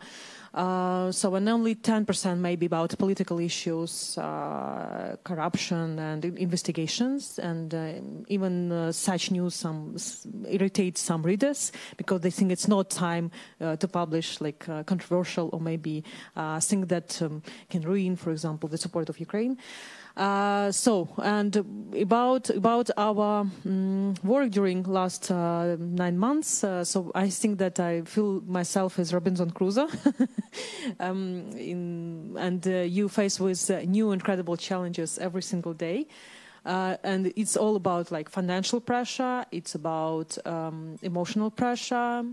It's about, of course, relocation of the team to safe places. Then last 3 weeks we have another one challenge. It's about electricity and internet. So sometimes you have a challenge just to produce the news.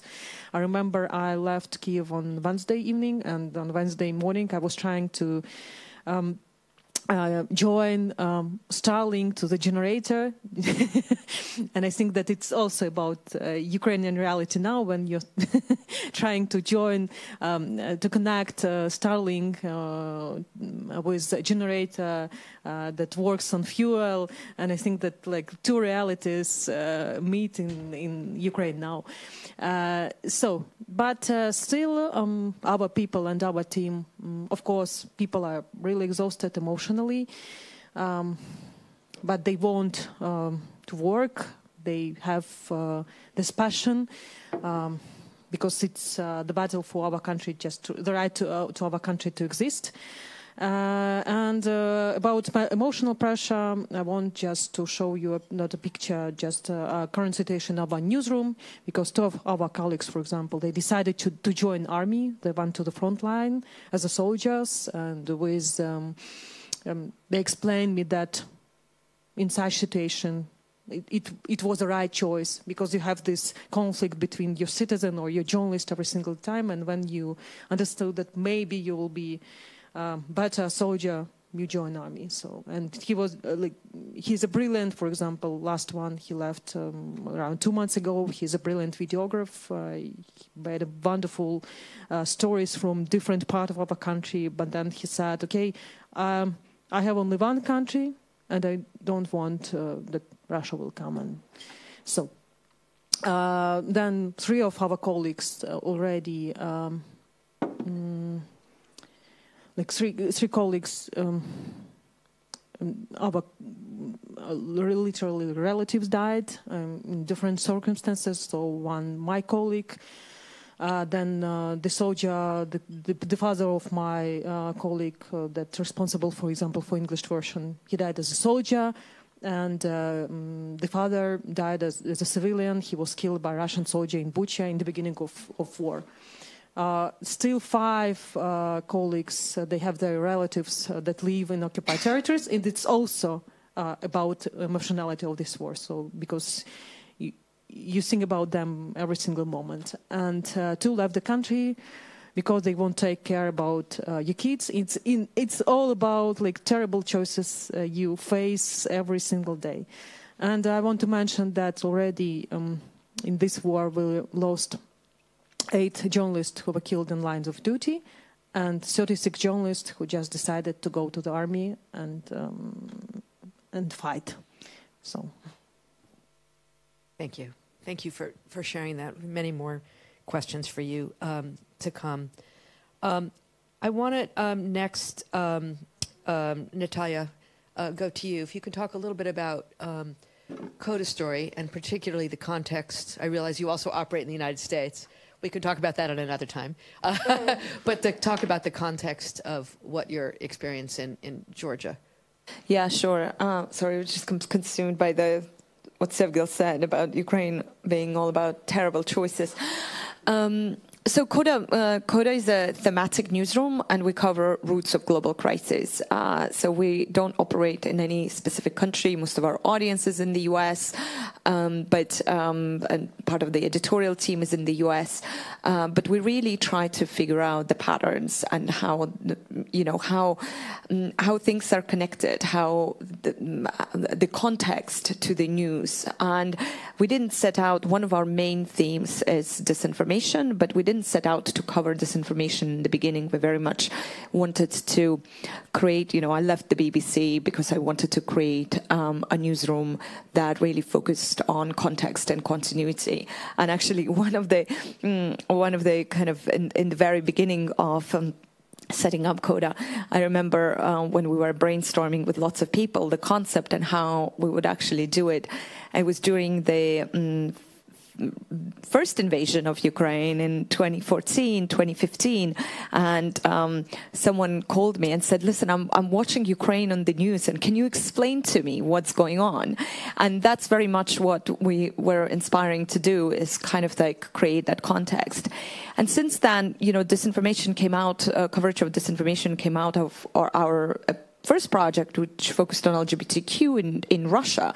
And we looked at it not, you know, we tried to understand how that rhetoric, the homophobic, how Putin turned homophobia into a weapon that he deployed globally, right, from the United States and his links to the far-right groups and evangelicals to Eastern Europe and Central Asia and everywhere else. And the disinformation was always all about the hatred for the West, and the same thing that drives so much of the war that we are seeing in Ukraine. And since that first, you know, the beginning of CODA, since that coverage, we've basically seen these patterns emerge and spread all around the world. And we were talking yesterday about how, you know, I've often been impressed tracking this. I've often been impressed by how well the authoritarians collaborate, how well run are these slightly ad hoc networks that they create, how nimble and flexible they are, and how effective they have been in spreading the message. And Georgia, I think, is just a illustration of very much of a global pattern, but it's also, I think, a real warning to the rest of us, to the rest of Eastern Europe. And Georgia obviously has always been in a much more fragile position because it wasn't, you know, part of NATO, part of the European Union, always an aspiring member. But literally 2 years ago, I remember sitting at a background briefing with someone very senior at NATO saying, you know, it's Georgia. It's going to be Georgia first. You know, Ukraine really doesn't have a chance. It's, you know, it's Georgia that's going to be first. And just the deterioration of freedoms and the squeezing of that space, that public space in which media can operate and be successful, has been extraordinary. Just this week, the head of one of the main opposition channel was sentenced to 3.5 years in prison. The channel will almost inevitably shut down because they don't have the money to continue broadcasting. Other independent channels are facing the same. But this is in a country that was, until about yesterday, the beacon of democracy and like the most promising, one of the most promising places in the region.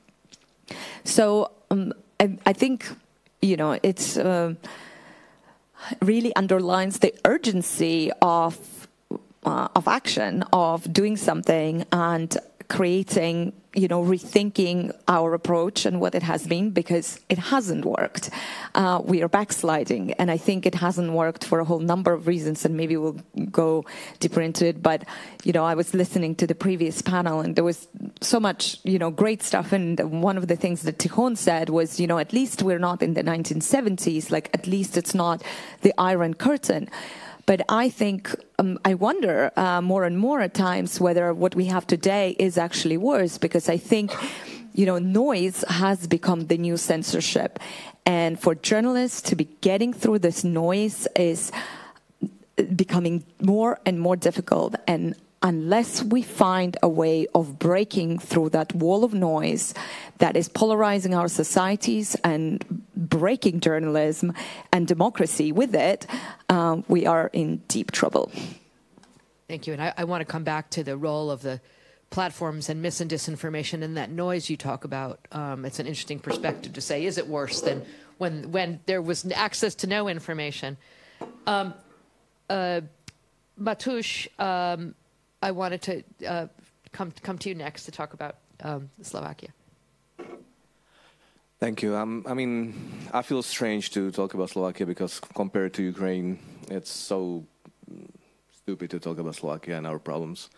So I want to tell how much I admire Ukrainians, our Ukrainian colleagues, and if it would be possible, I would love to support them as much as it would be possible.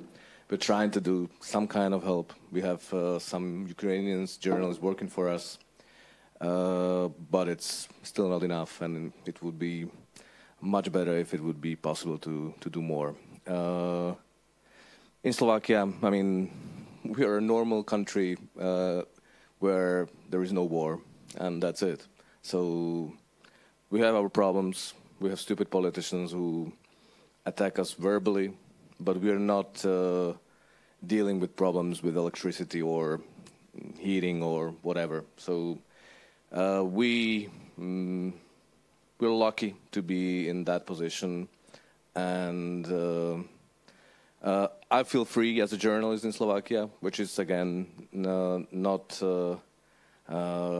sure in other countries, and even compared to Hungary or Poland, I feel free, and that's very important. Our own project is a proof that Slovakia is a country where free media are possible to live, and I mean, yeah, 8 years ago we started a new media outlet because oligarchs wanted to buy our old paper, and I didn't like it, and I didn't want to work for them, but it was so easy. If I look back to that year, and we were lucky to be successful, and which is probably kind of interesting even for international audience. We were able to start a subscription model which is profitable, and we are as a company, as a newspaper, we are profitable. 80% of our incomes is coming from our readers, and it makes us really be free and able to produce quality journalism, and that's the most important thing. And I'm ready to answer all the questions, but I mean, what to say? I just want to say, and I'm going to come, Andrea, come to you in a minute. I just wanted make a personal commentary. Of course, it's impossible for any of us to sit here and talk about our problems with Gil sitting on the panel and what you're experiencing, and I completely understand that. But just to put some context, we're talking about backsliding press freedoms throughout, well, all over the world, frankly. And so I want us not to feel like we need to say there are no problems when there are problems and things are getting worse. And oligarchs buying major news organizations to control the message is a problem. So, sorry, I'm not trying to make you not be happy. I'm glad that you're happy and it's all great. But I just want to say that's the reason that we're talking about it. And as we go to Andrea, who's also going to say, in case you're tempted to say, yes, everything is perfect because we have power and water. I understand that. But nonetheless, talk to us a little bit about Yeah, thank you for having me. I am also glad that Matuš is happy in Slovakia. I think it's important because Deník N is like great news organization, and I think it like deserves all the support they have from readers. I would agree that it's hard to like make some comments about problems in the Czech media, but I try because I don't think that we like face some political pressure as much as like the other countries we are representing here. I think that also we have like the best results in freedom of press when we look at Freedom House and other statistics. It doesn't mean that it's like ideal situation, and I think that someone from the public media would say another thing because they have much harder position than the private media when we are talking about conflicts with politicians. And I also heard that you have some talk about Czech media landscape. So I just say that Respect is weekly magazine. It's a combination of print, which is still like core outlet for us or platform, and it's also a combination of online platform. And it has like 30 years tradition, and it was founded after 1989. And I would say that like the biggest challenge for the Czech private media is that we haven't found yet any like sustainable and profitable model of newspaper to like not be dependent on on owners, or just to have like this subscription model as Matusz was talking about. And it's because we don't have tradition of paying for news, like at all. Like it's very different situation in comparison with Slovakia, because we have a lot of free media which are free of charge. We have really good public media who also operate in online space. And that's like much harder position for private media to figure out how to deal with this, and how to persuade readers to pay for news, which I think that it's like there is some quality to pay for, and especially when we are talking about current situation, it's like economic crisis. We have one of the biggest inflation, maybe still the biggest inflation in Europe. Just for your information, our printing expenses just for this year grew up like 6 million, only this thing. So we paying like for more than 6 million just for printing expenses, and also there is also people are trying to save some money, so they just couldn't pay for private media so as much as in like the previous year. So everybody in the Czech private media falling down with these numbers. So it's not like we don't have like existential crisis as war or like really bad press environment as in Hungary or Poland, but I think it's also some challenge to like figure out, because at the end we could end up with like really few media who have only like open information, or just who are not like funded by subscribers, and they have money from, for example, search engines as like our like biggest medium, I think, seznam.cz, who pays for their news because they have like search engine as a Google, and it's much more used than Google in the Czech Republic. So, I want to talk a little bit about business models and also tie that into something that you said a little bit earlier, Natalia, about all of the noise and mis and disinformation. So the sustainability of news organizations is closely tied in with press freedom issues in terms of media plurality and availability of news sources, particularly in countries where the government is one of the largest advertisers and can choose where to advertise or not advertise. In addition to that, we now have a situation where over the last 10, 15 years, where the social media platforms are pulling out advertisers because they can deliver advertising in a much more efficient way than on news sites. So that leaves reader revenue as, for many, as the main source of revenue. So I want to understand from you all, and I can call on you, or you can say we could just kind of mix it up a little bit. Just talk about both the impact of the platforms, not on your business model, but also, as you were saying, on your ability to reach audiences. What kind of impact does it have on your news organizations, on your ability to reach audiences, and on your credibility?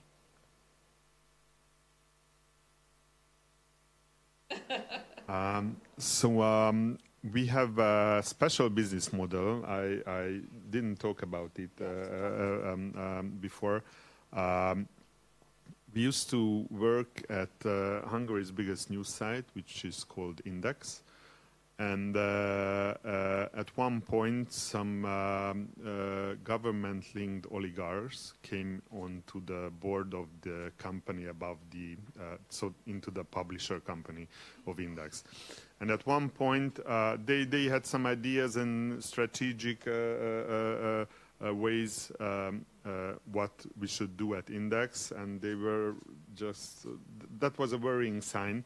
And at one point, they fired our editor-in-chief, So the entire staff of 90 people just quit in one day. We stood up and we said, okay, this was the red line. We don't want to work in a way how they want us to work. And we decided to make something new. This is Telex. Telex is 2 years old now. When we started, we had nothing. We didn't have money for laptops. We didn't have an office. We didn't have mobile phones. We had literally nothing. So we asked the readers that, okay, we are the guys who made Index, with what you like that much. And we want to make something new, but we cannot do it without your support. So we asked them to donate us. And for 1 month, we did a pretty successful campaign for getting some money to make a comfortable and safe start for Telex. And it happened. We had, for the moment, I guess we are having 50,000 donations altogether. Some of them are regular donators, and most of them are occasional donators. And this is one part of our finances. The other part is advertisement revenue, which is a bit complicated in Hungary, as I mentioned, because the biggest spender is the state. The state doesn't want to advertise in places where free voices can be heard. And there are some advertisers who are afraid to advertise on these kind of platforms because they are afraid that they won't get any money from the state if they advertise at places like ours. But yet we get some money from them. But to keep this up and to have the opportunity to develop and to make some progress, we need more and more funds. So we are growing the third legs of ours, which would be like grants. We see some changes in European and American budgets, being more open to think about how they can have these kind of platforms. So this is how we work. Your original question was how we can reach more audience. I really was asking a couple of different questions at once. So yeah. As I just said this long monologue to get on to this answer. We are still a new site, 2 years old. We were in a rush for the last 2 years. We just rushed, and now we have the time to stop a bit, not stop, to slow a bit and rethink what we want to do, what our strategy should be, and we are growing. It's a very difficult road to build a new site and to grow audience, but we are campaigning. We do our best, and the main thing is we have to make good content. I mean, good content. I'm sure Matus will agree. I know their story. Without good content, there's no chance to break the wall of noise. There's no chance to build bigger audience. So, and good content needs good journalists needs good salaries, and so on and so on. I want to ask you a quick follow-up question, but I do want to come back in a minute to this. Is good content enough? I'm not so sure, but just a quick follow-up question in terms of your story. What happened to Index after you all quit? Well, they are still running. They just hired a whole bunch of new people? Yeah. They hired new people. We don't know, probably none of them. I mean, they are not trained journalists or journalists from the field. We don't know them. We haven't met them at any press conferences. We just don't know who these people are, and they are still making Hungary's one of Hungary's biggest news site still, because it was a very old and well-known brand. And it's hard to change old habits. I mean, people used to wake up reading Index, and most of them still do that. But they don't get the same quality news as they did before, but they don't care. They still read it. Matusz, is good content enough? I would say yes, but I mean, this is the answer where you see that there might be monkeys working as journalists, and it would be enough probably. But you had a similar story in terms of leaving. I mean, no, we left the original paper, and the paper is still there, still alive, and survived the pressure from oligarchs. The oligarchs already are gone. After 5 years or 7 years, they pull out of the paper because the paper was fighting against them. So it was a kind of a happy and lucky story, because at the end we have 2 quality papers in Slovakia out of 1, and yeah, but I mean, all moving to Slovakia. We were lucky, but it is. It is. We're doing well. But I don't know if quality journalism is enough. I mean, definitely not, because you have to find ways how to tell to your people, how to tell to the audience that there is quality journalism there. So you have to find something, how to spread it around. And I mean, when we started, we had a fantastic story, and it was a news story in the country, and everybody knew about it. It was a story where we were trying to say that there is not everything is possible to buy for money, and people understood it, because the oligarchs, they were involved in so many businesses, and even dirty businesses. So it was not a normal average company. It was a company which was involved in corruption scandals in Slovakia. It was a company which was involved in really like managing the country, actually, because they were like shadow government, because they were able to run the country, run the politicians. So people knew about it, and we were lucky to have this story behind us, and that was the reason why people started to read our stories, and they knew us from the previous newspaper. They knew the story, so we were lucky. But still, I thought it's very important to have a good marketing, to have a good PR.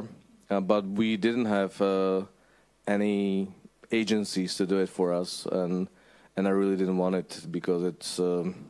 I don't think this is good for journalism. So we found a way how to promote our journalism with itself. Our best promotion is our articles, videos, and discussions, and books, and magazines, and we were lucky to tell it to the audience. They found us. I mean, we will probably never be the biggest paper in the country. We will probably never be the most read newspaper, but we have our audience, and it's big enough to support our newsroom. It's big enough to support our journalists.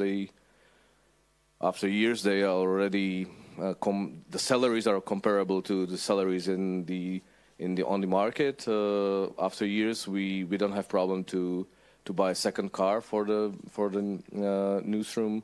We don't have problem to hire new people. We started as 45 people. Now we are 120.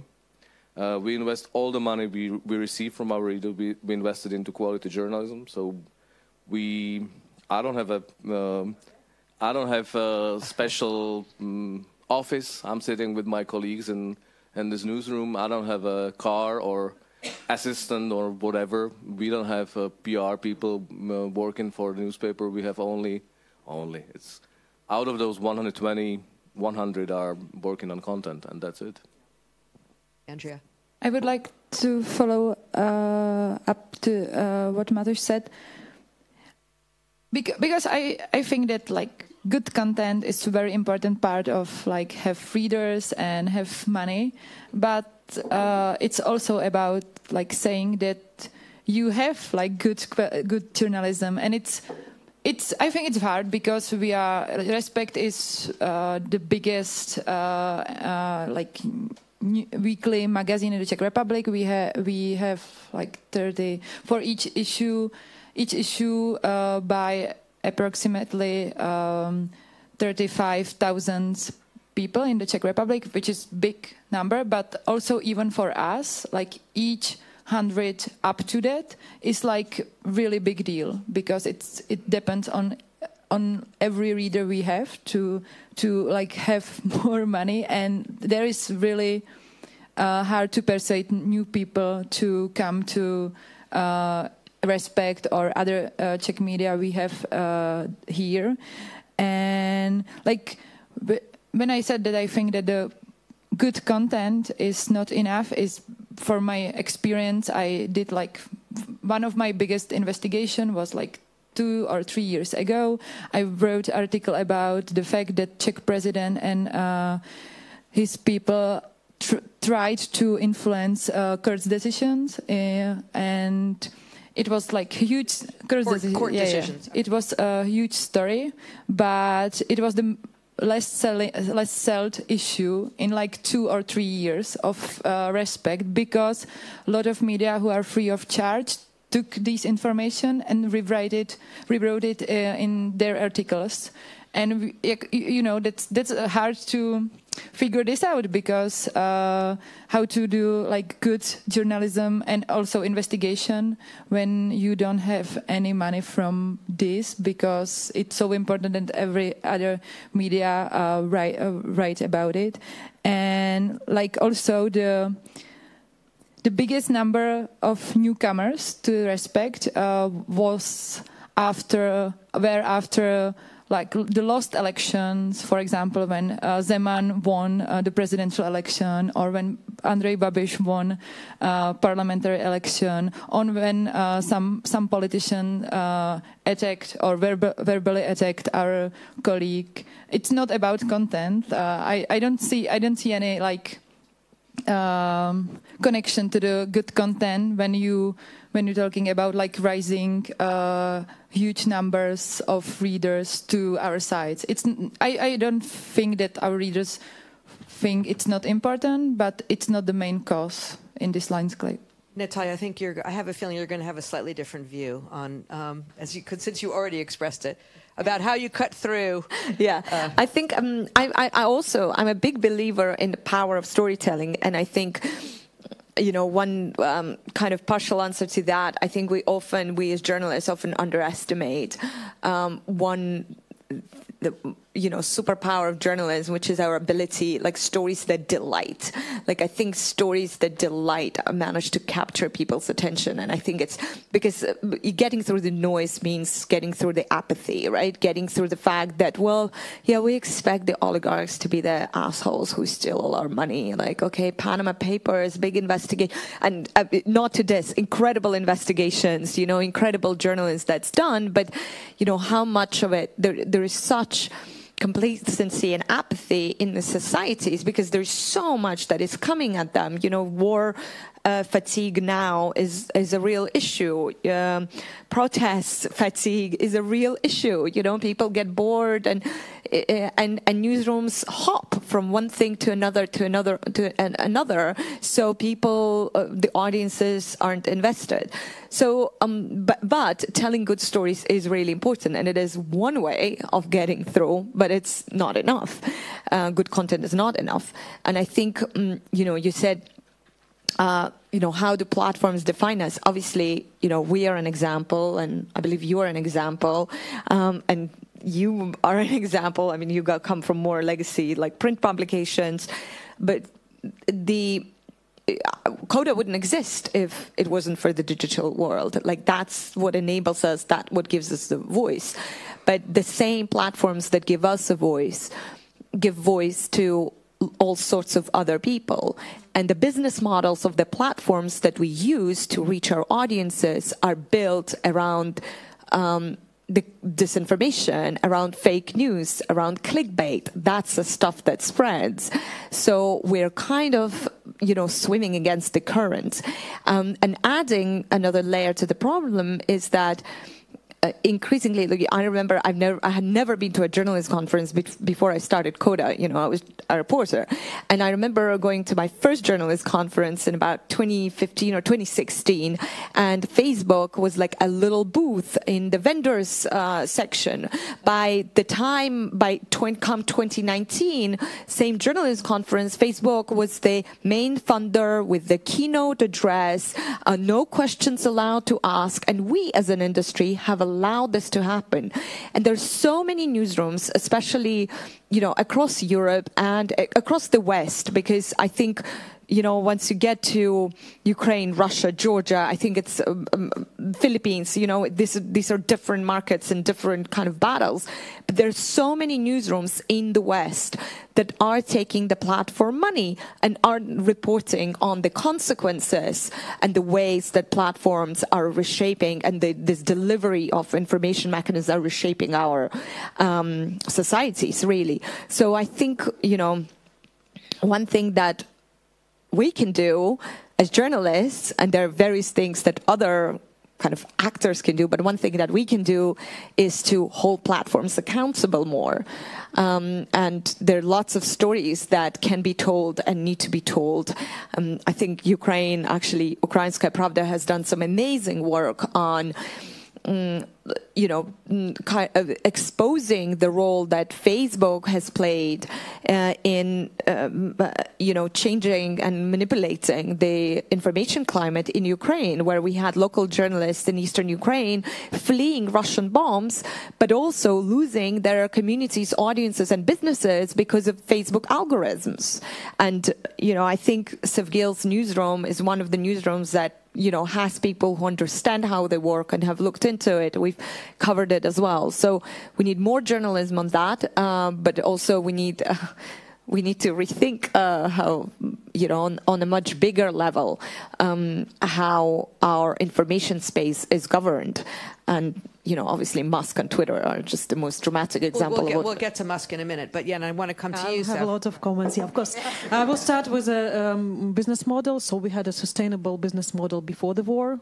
So it was model based on 80% we received from advertising, which means programmatic and sales, then around 10% readers. We launched our club of readers in 2020, and it was pretty successful, and 10% from donors. Now, it has changed dramatically after the beginning of war because we don't have advertisers, and programmatic didn't work for the first days of war because a lot of people don't want to see war and advertising together. But still, now we depend from our donors, around 60% we receive from donors, around 10% from 30% from advertising, and 10% from our readers, but not from even Ukrainian readers, from Western audience, because in Ukraine people want to donate to army, and they just also withdraw a lot of subscriptions from Ukrainskая Pravda because they want to support money, and it's actually very difficult financial situation to support media. And here I want to jump to discussion about platform, because in the first days of war we were the second visited website in our country after Google. But then, of course, people switched to Telegram, they switched to other popular websites owned by oligarchs, for example, and we were around 6 or 7 position. So before was YouTube, Telegram, YouTube, Facebook, And then, after this missile attack on October 10th, we already became the fourth website in our country after Facebook, YouTube, and Google. And it's all the time happening when something, and if people started to think about their own lives, they went to credible medias because they want to read Telegram. So, of course, Telegram is growing in Ukraine. So a lot of people subscribe to different anonymous channel, and of course, it makes me scary because you don't have an owner, and they also can manipulate. They also can be used by different political parties. And we also published a list of Telegram channels that works for Russia, for example, in the beginning of war. And still, but when it literally can be a threat for your lives, you jump back to Ukrainska Pravda. You jump to credible medias, okay. And I want to add also about storytelling and about the meaning of content. And in Ukraine, it literally helped save lives, and it's literally helped your country. Because, for example, you mentioned about the list that we published in the beginning of war, the list of Russian yachts owned by Russian oligarchs and Russian jets. And I remember how I received a call from one of the ambassador of Western countries, and he said, "Could you please translate it in English?" And then in the next 3 days, all these yachts were arrested by the governments of these countries, which is an amazing example how you can impact. And of course, it's hard to us to compete with Telegram channels when you have only one sentence. It's explosions in Kherson, explosions where, and at the same time you need to check it. You have your sources in different areas in your country, but still you can't you can compete with like reaction with Telegram channels sometimes. But with, for example, I mentioned before that we were focused more on domestic issues and corruption issues. And because of curfew, because of martial law, it's hard, for example, to do even investigative journalism in our country. So we decided that we will launch a project about our, how to say, VIP refugees in different countries. And we filmed, for example, Battalion Monaco with a lot of corrupted politicians that escaped our country and now they live in Monaco. So, and this series became very popular. Around 1.8 million people viewed in our YouTube. YouTube is growing too, and this is interesting story about we have now only one Unite marathon, so only one voice policy in our television. But people, they understood that maybe this is a good way to receive the news, and but they don't trust it enough, and it's only one voice, so they switch to YouTube. And YouTube is growing too, around 20% from the beginning of war. So we also put a lot of attention to our YouTube channel, and we had a plan to open our studio. Before it was postponed because of war, but we will open our podcast studio and video studio this month. We'll compete with YouTube as well. I want to come back before you put your mic down. I want to come back to something that you said earlier, because it sort of gets to the essence of journalism and the kind of choices and decisions that we all have to make. So you mentioned earlier in the beginning introductory part about less reporting on sort of the current government and the administration and about corruption.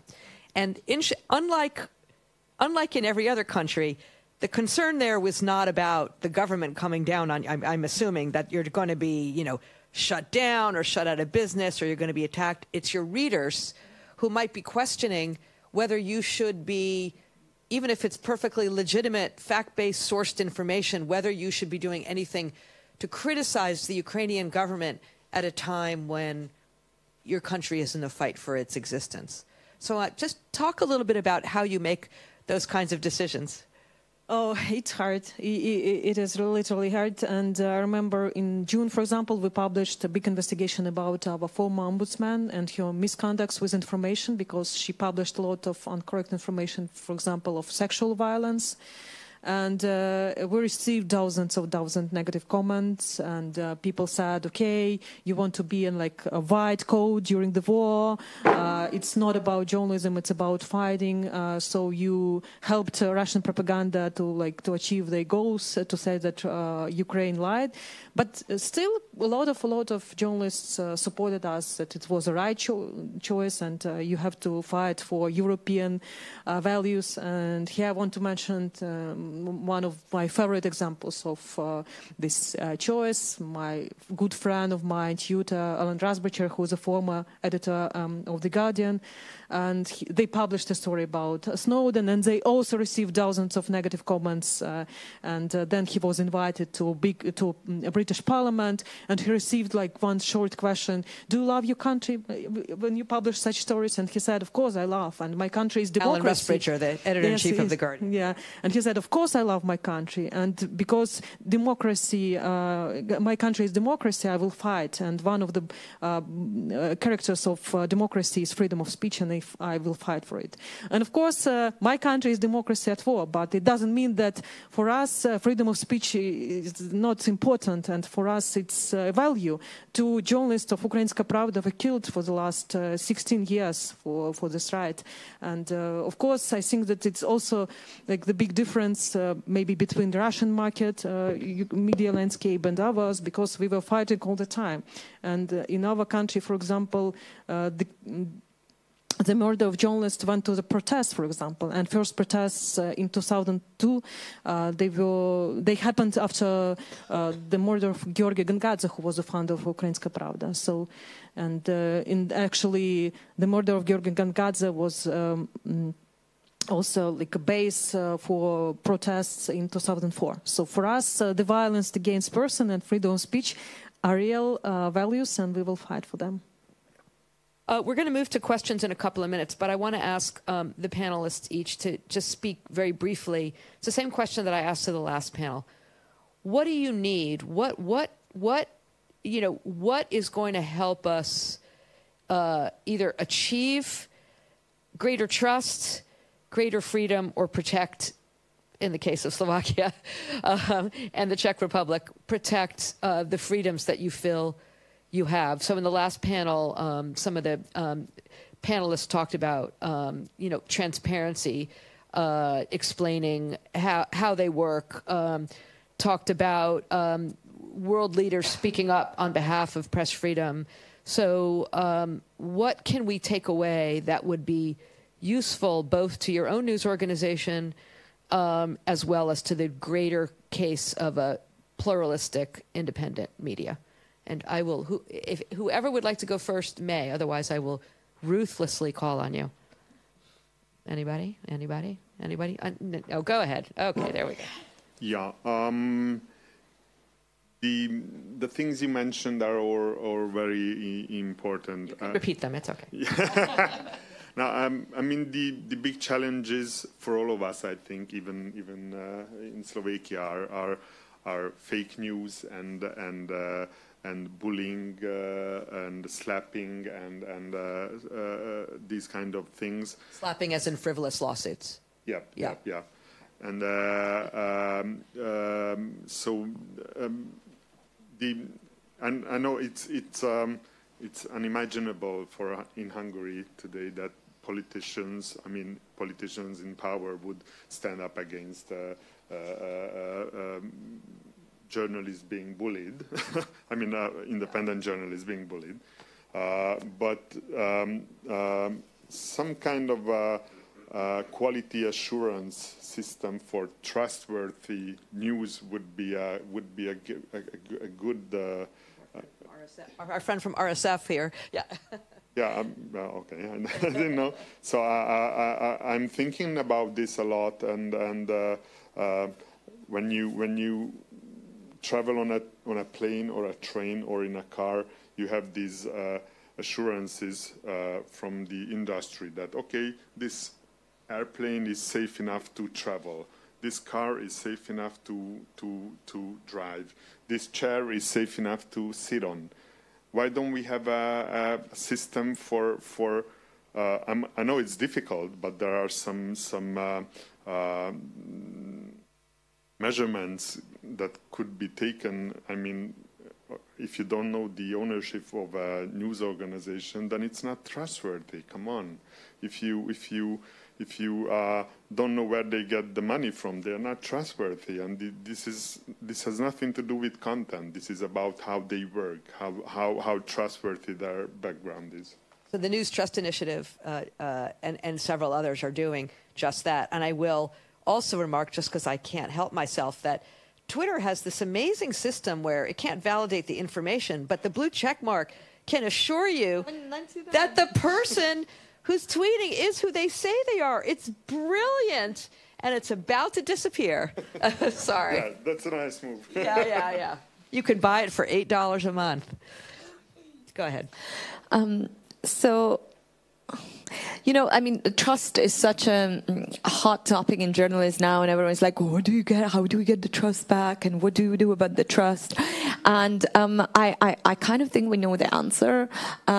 We know what kind of journalism ultimately, you know, receives the trust of our audiences and how we build trust. And I think we need to be holding up a mirror to ourselves a little bit more as an industry in journalism and saying, like, how helpful is it to actually be filling 24 hours a day with news, because news doesn't happen 24 hours a day. And, like, are we just adding to the noise? Are we just adding to that problem? You know, yes, platforms help, but like some of it is our responsibility as well. And I think these are difficult questions that we need to be asking ourselves when we make editorial choices in our newsrooms. You know, do we keep adding to the noise, or because noise is such a huge problem, or do we try to, you know, add to a constructive conversation? I think if I was thinking of, like, if I were to say, like, what is the single thing that is most needed to, you know, save us today, I think it's a sense of urgency. I think the time was 20 years ago, 10 years ago, yesterday. The best time is now. And I think it has to concern everyone. You know, I mean, we're not talking about a lot of money to, you know, non-profit journalism doesn't need all that much money. We need to get businesses on board. We need to get anyone with a little bit of, you know, civic consciousness on board. And we need to find ways of explaining how Ukraine is just an extreme end of a trend that is happening to all of us. And I really think that, you know, I'm obviously... my opinion is colored by the fact that I come from a country that has also been invaded and is currently occupied by Russia. But it's not just Russia, right? Who is going to be next? It's Taiwan. I mean, the order is being rewritten around the world. And, you know, we can see how what we saw happen in Hungary is now happening in Poland and so on. And it's urgency. We need urgency. We can't keep trying. You know, it's basically the definition of stupidity, right? When you keep trying something that you've tried before and it hasn't worked, but you keep trying it. We need to be coming up with new solutions, new networks, new collaborations, and with the sense of urgency.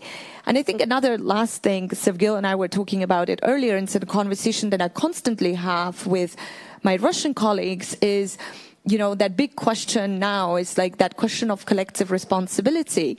You know, are we collectively responsible? And I think it's a legitimate opinion to say you aren't, but it's a question that I think we should all ask ourselves. News organizations, you mean? News organizations and us as citizens and us as journalists, you know, are we, like, is it part of our responsibility? It's something that is happening far away from us. Our responsibility, our problem, like, how do we connect what's happening in Ukraine to what's happening in Slovakia, Czech Republic, Venezuela, because all of these storylines are connected. You know, Jamie talked about it very articulately, how, you know, the experience of exile today. You know, we have Russians in Riga, we have Belarusians in Tbilisi, we have Nicaraguans in Costa Rica. There are all these journalists, working activists, civil society members who are now operating out of exile. Like, we need to create networks that bring them together, because guess what?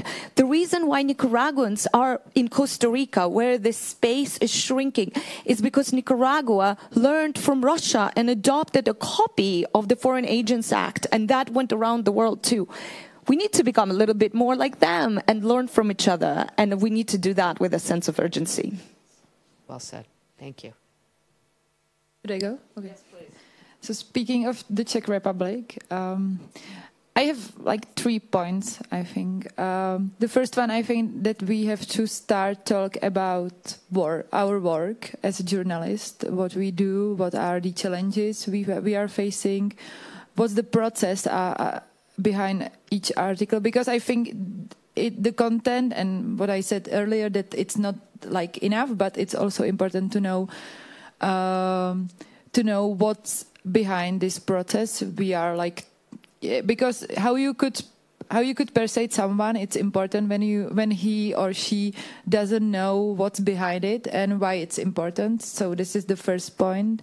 Then I think it's more like structural thing that we have to, like as private media, rethink our current model of media, and if newsrooms, big newsrooms are future, I think that it's not, but I think that we don't have like another thing now. I was in October 2 weeks in the US thanks to Fulbright, and I spent there like 2 weeks interviewing a US journalist, and they have same problem as we have in the Czech Republic.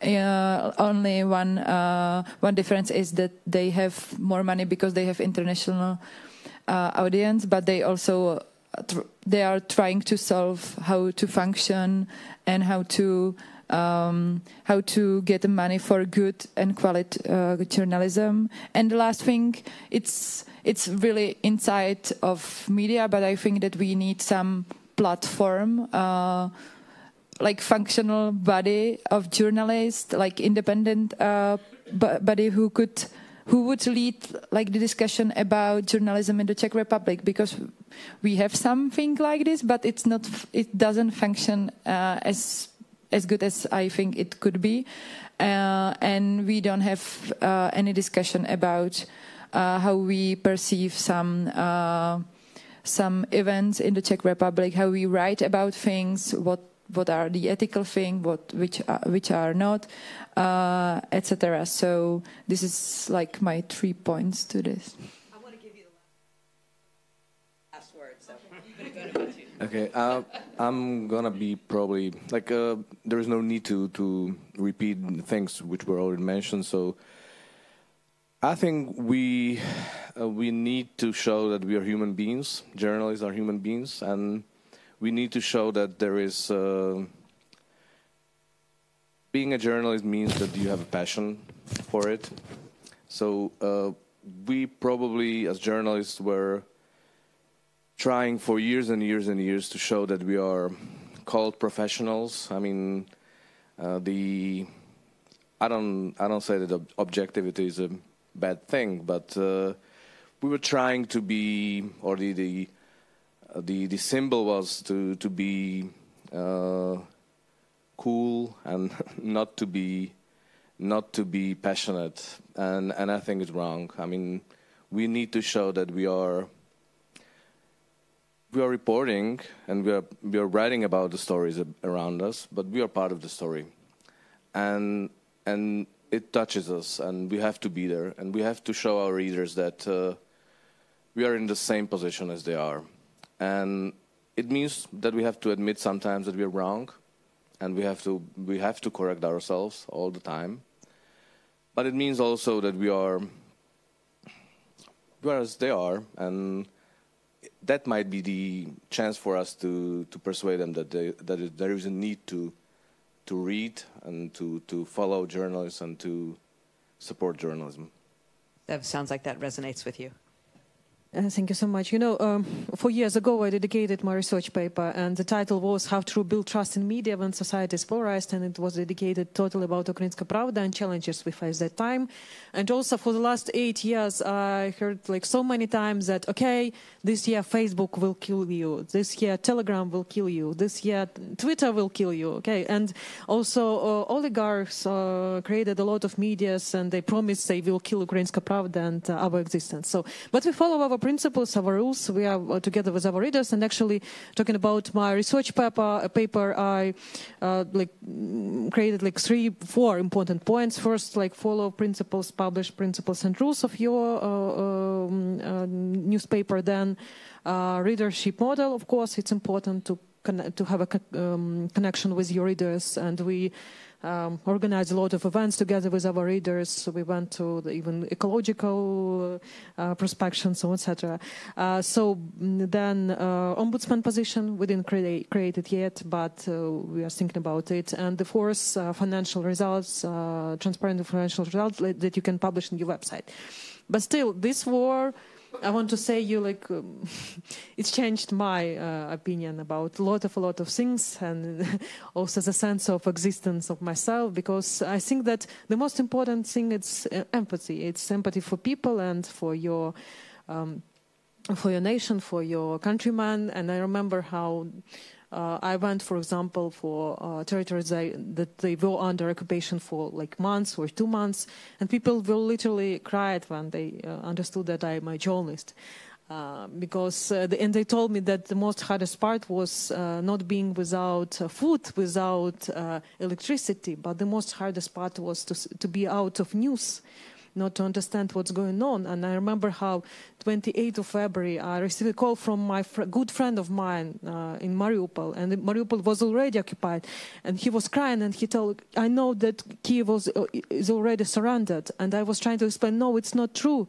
We are still fighting, please believe or not. And he was literally crying because someone in Mariupol spread the news that Kiev was already surrounded. Someone, I mean Russian soldiers and Russian propaganda. And first that Russia didn't occupy territories, they out of Ukrainian news. You know, even Telegram channels, Ukrainian Telegram channels are blocked in occupied territories. And if, for example, Russian soldiers find out that you read Ukrainska Pravda, it means prison for you in occupied territories. Just think about it. And yeah, and about empathy, that journalists, literally, I remember how first weeks I helped evacuate people. I helped to bring foods to penetral centers, because they know that I'm chief editor and I'm a journalist, and maybe I have very nearest contact with mayor or with politician, and they ask me to help them, and it's about it. But of course we need a self-reflection about the meaning of profession, about the empathy, and readers trust us because we follow our principles. Of course we can live like a stone century and think only about online journalism and etc. So we can exist out of platforms, we use platforms, but still the core element are our values. Thank you. Thank you. That was a wonderful articulation of the power and importance of what you do, what all of you do. We're now going to take your questions before we give you lunch. So let's see. Who's got... Got to take one of the mics. Oh, over here, this gentleman in the blue vest. Okay. Hi, my name is Jakob Weitzman. I work as a journalist in the Western Balkans, and my question is mainly about journalism education, because one of the most... About what? About journalism education. Okay. One of the most detrimental aspects of the oppression of media freedom is the lack of education for journalists. I noticed that in the Balkans especially, there's a bare minimum for what qualifies as being a journalist in the newsroom. And what I want to ask to everyone in their respective countries is what are the responsibilities, what do you suggest the responsibility that your respective countries should take on in order to educate the journalists, to equip them with the tools and the capabilities to overcome the oppression of the media freedom, and to not sell their soul to some sort of government portal. So the question is, how do we train upcoming rising journalists in core journalistic values? Yes. Is that right? Okay, sure. Yeah, I have 2 short answers. We are just launching a Telex Academy, just for these reasons, to have people, to have teachers from across the country to come over to us, and we will tell them about why journalism and independent journalism is important. And there just one quick addition. We had an internship program for 10 people last year, and there were 500 candidates. And we were shocked, just like you, that my first question was, what are you doing here? What do you want to do in this field? And they said that they want to make a change. And I don't say that this is the typical attitude in Hungary in the younger generations, but still it's a good sign. The advice I always give people who want to be journalists, I always say don't go to journalism school. Apology if anyone here is a professor in a journalism school. Go to Telex Academy, get an internship in the newsroom, but study history, study philosophy, or I think we as an industry, I think it's so important to bring people from other fields into the profession as well. I think some of the best journalists are people who used to be doctors or biologists or, come from IT and have different perspective and a bigger mind. So no journalism school. If you want to do humanities, history is what I recommend. Yeah, I am also a lawyer, so I didn't study journalism, but it's good to have like some specific knowledge about some really field as economy or law or biology or etc. because you have advantage like in front of you when you just enter the profession. But you ask also about the core values.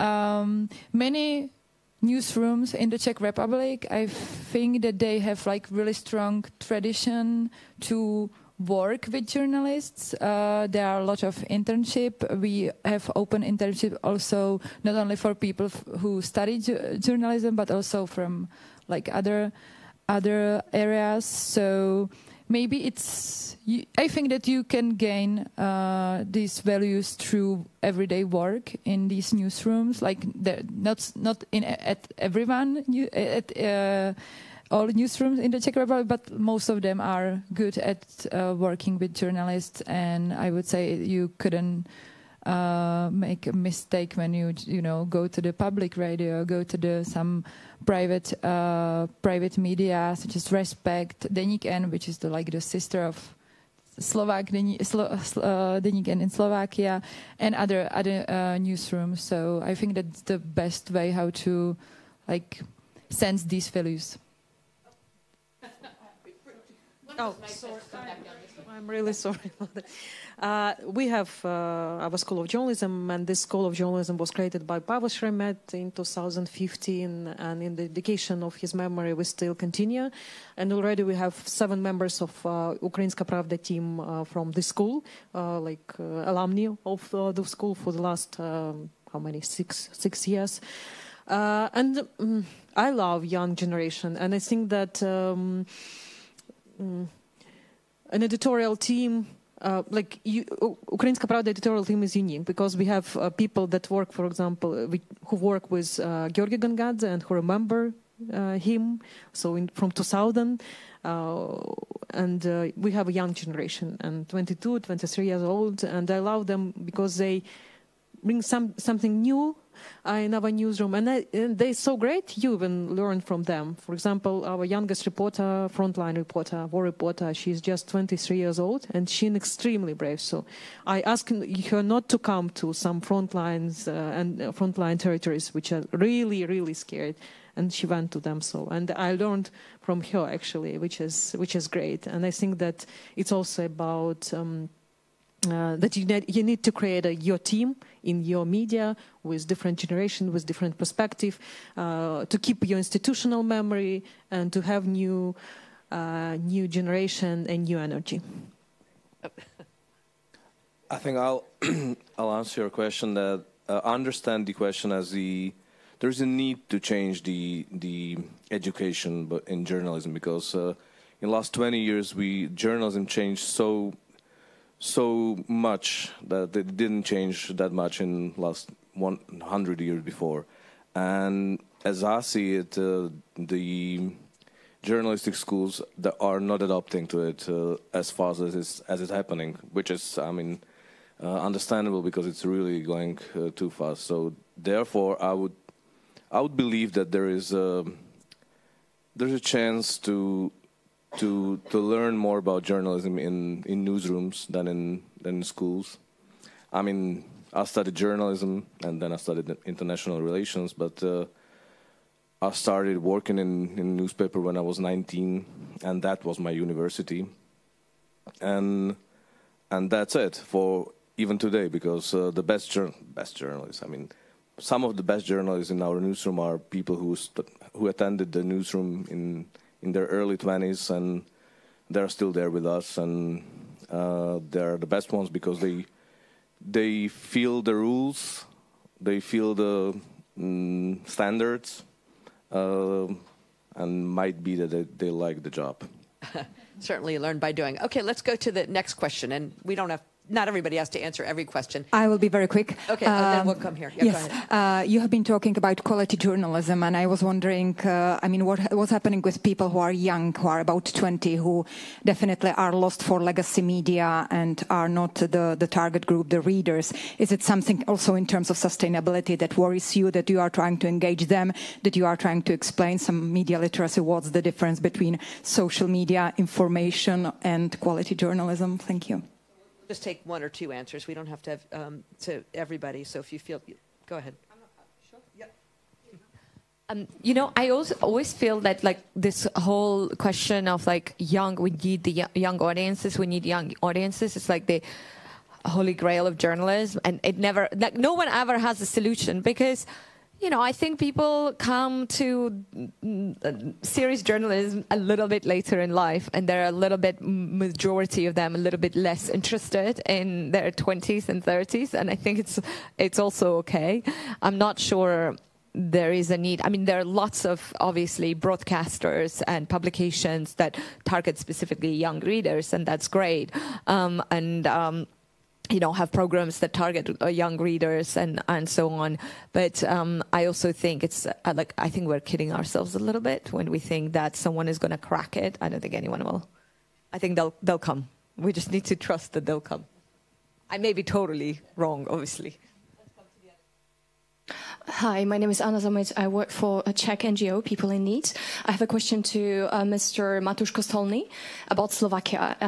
Slovakia is among the nations in Europe that has had this infamous title of being one of the most prone to disinformation and conspiracy theories.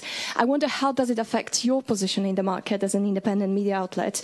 And also, do you actually do anything to reach out to those audiences who believe, for example, like in a recent poll, that 52% of Slovaks said in recent poll that actually they want Russia to win the war? Yeah, I mean, we are trying to do our best. So we have professionals, we have specialists who specialize on disinformation. We didn't have such a function 10 years ago. Now we have colleagues who are writing only about these kind of stories, and they have all the time to do something. So there is a lot of it. To be honest, I'm not trying to reach to those people, because if somebody is supporting Russia in these days, I think it's already lost in their minds. I hope it's not 52% of people in Slovakia. We have different polls, different surveys saying that it's not that much people. Probably there is a little chance to persuade them that they're wrong. And what's interesting to me is that if not media, what is the role of politicians in that story? Because our politicians, they are talking those kind of things which support those disinformation. They are up to it. They don't like journalists, and they attack them. And they are part of the story, that they say that, look, these journalists are not trustworthy because this and this and this. And I think it's important to say that we are doing our jobs. We are trying to do professional quality journalism. If you trust us, we're happy. If not, then it's up to you. I mean, there is no chance to tell people that they have to trust you. We have just time for one last question in the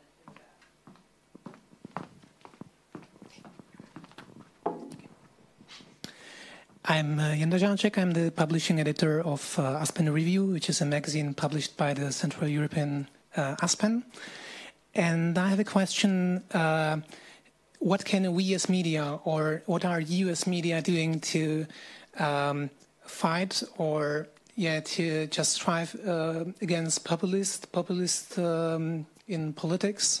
What do you do for striving, let's say, free press in terms of content, in working with the readers? Because we talk a lot about how the system could go, how we could engage young people, young journalists, how we can, or in the previous panel, how to influence politicians. But I'm maybe somehow missing the best practices about how to work with the audience, in terms of audience itself and the content. What is your advice? I might be just the only one. I want to make sure that I understand the question. Saying, how can you help the audience understand the rise of populism? Or did I not understand it? Sorry. Maybe that could be the question, but okay, also... No, it could be your question. Yeah. Well, do we actually understand the audience? Because...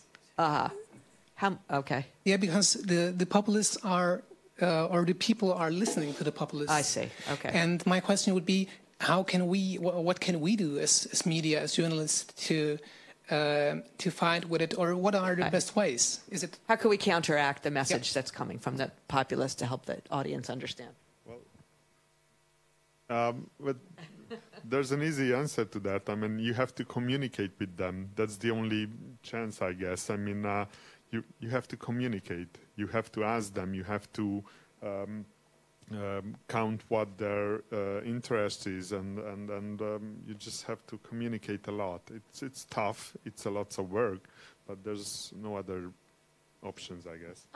I think there's other options.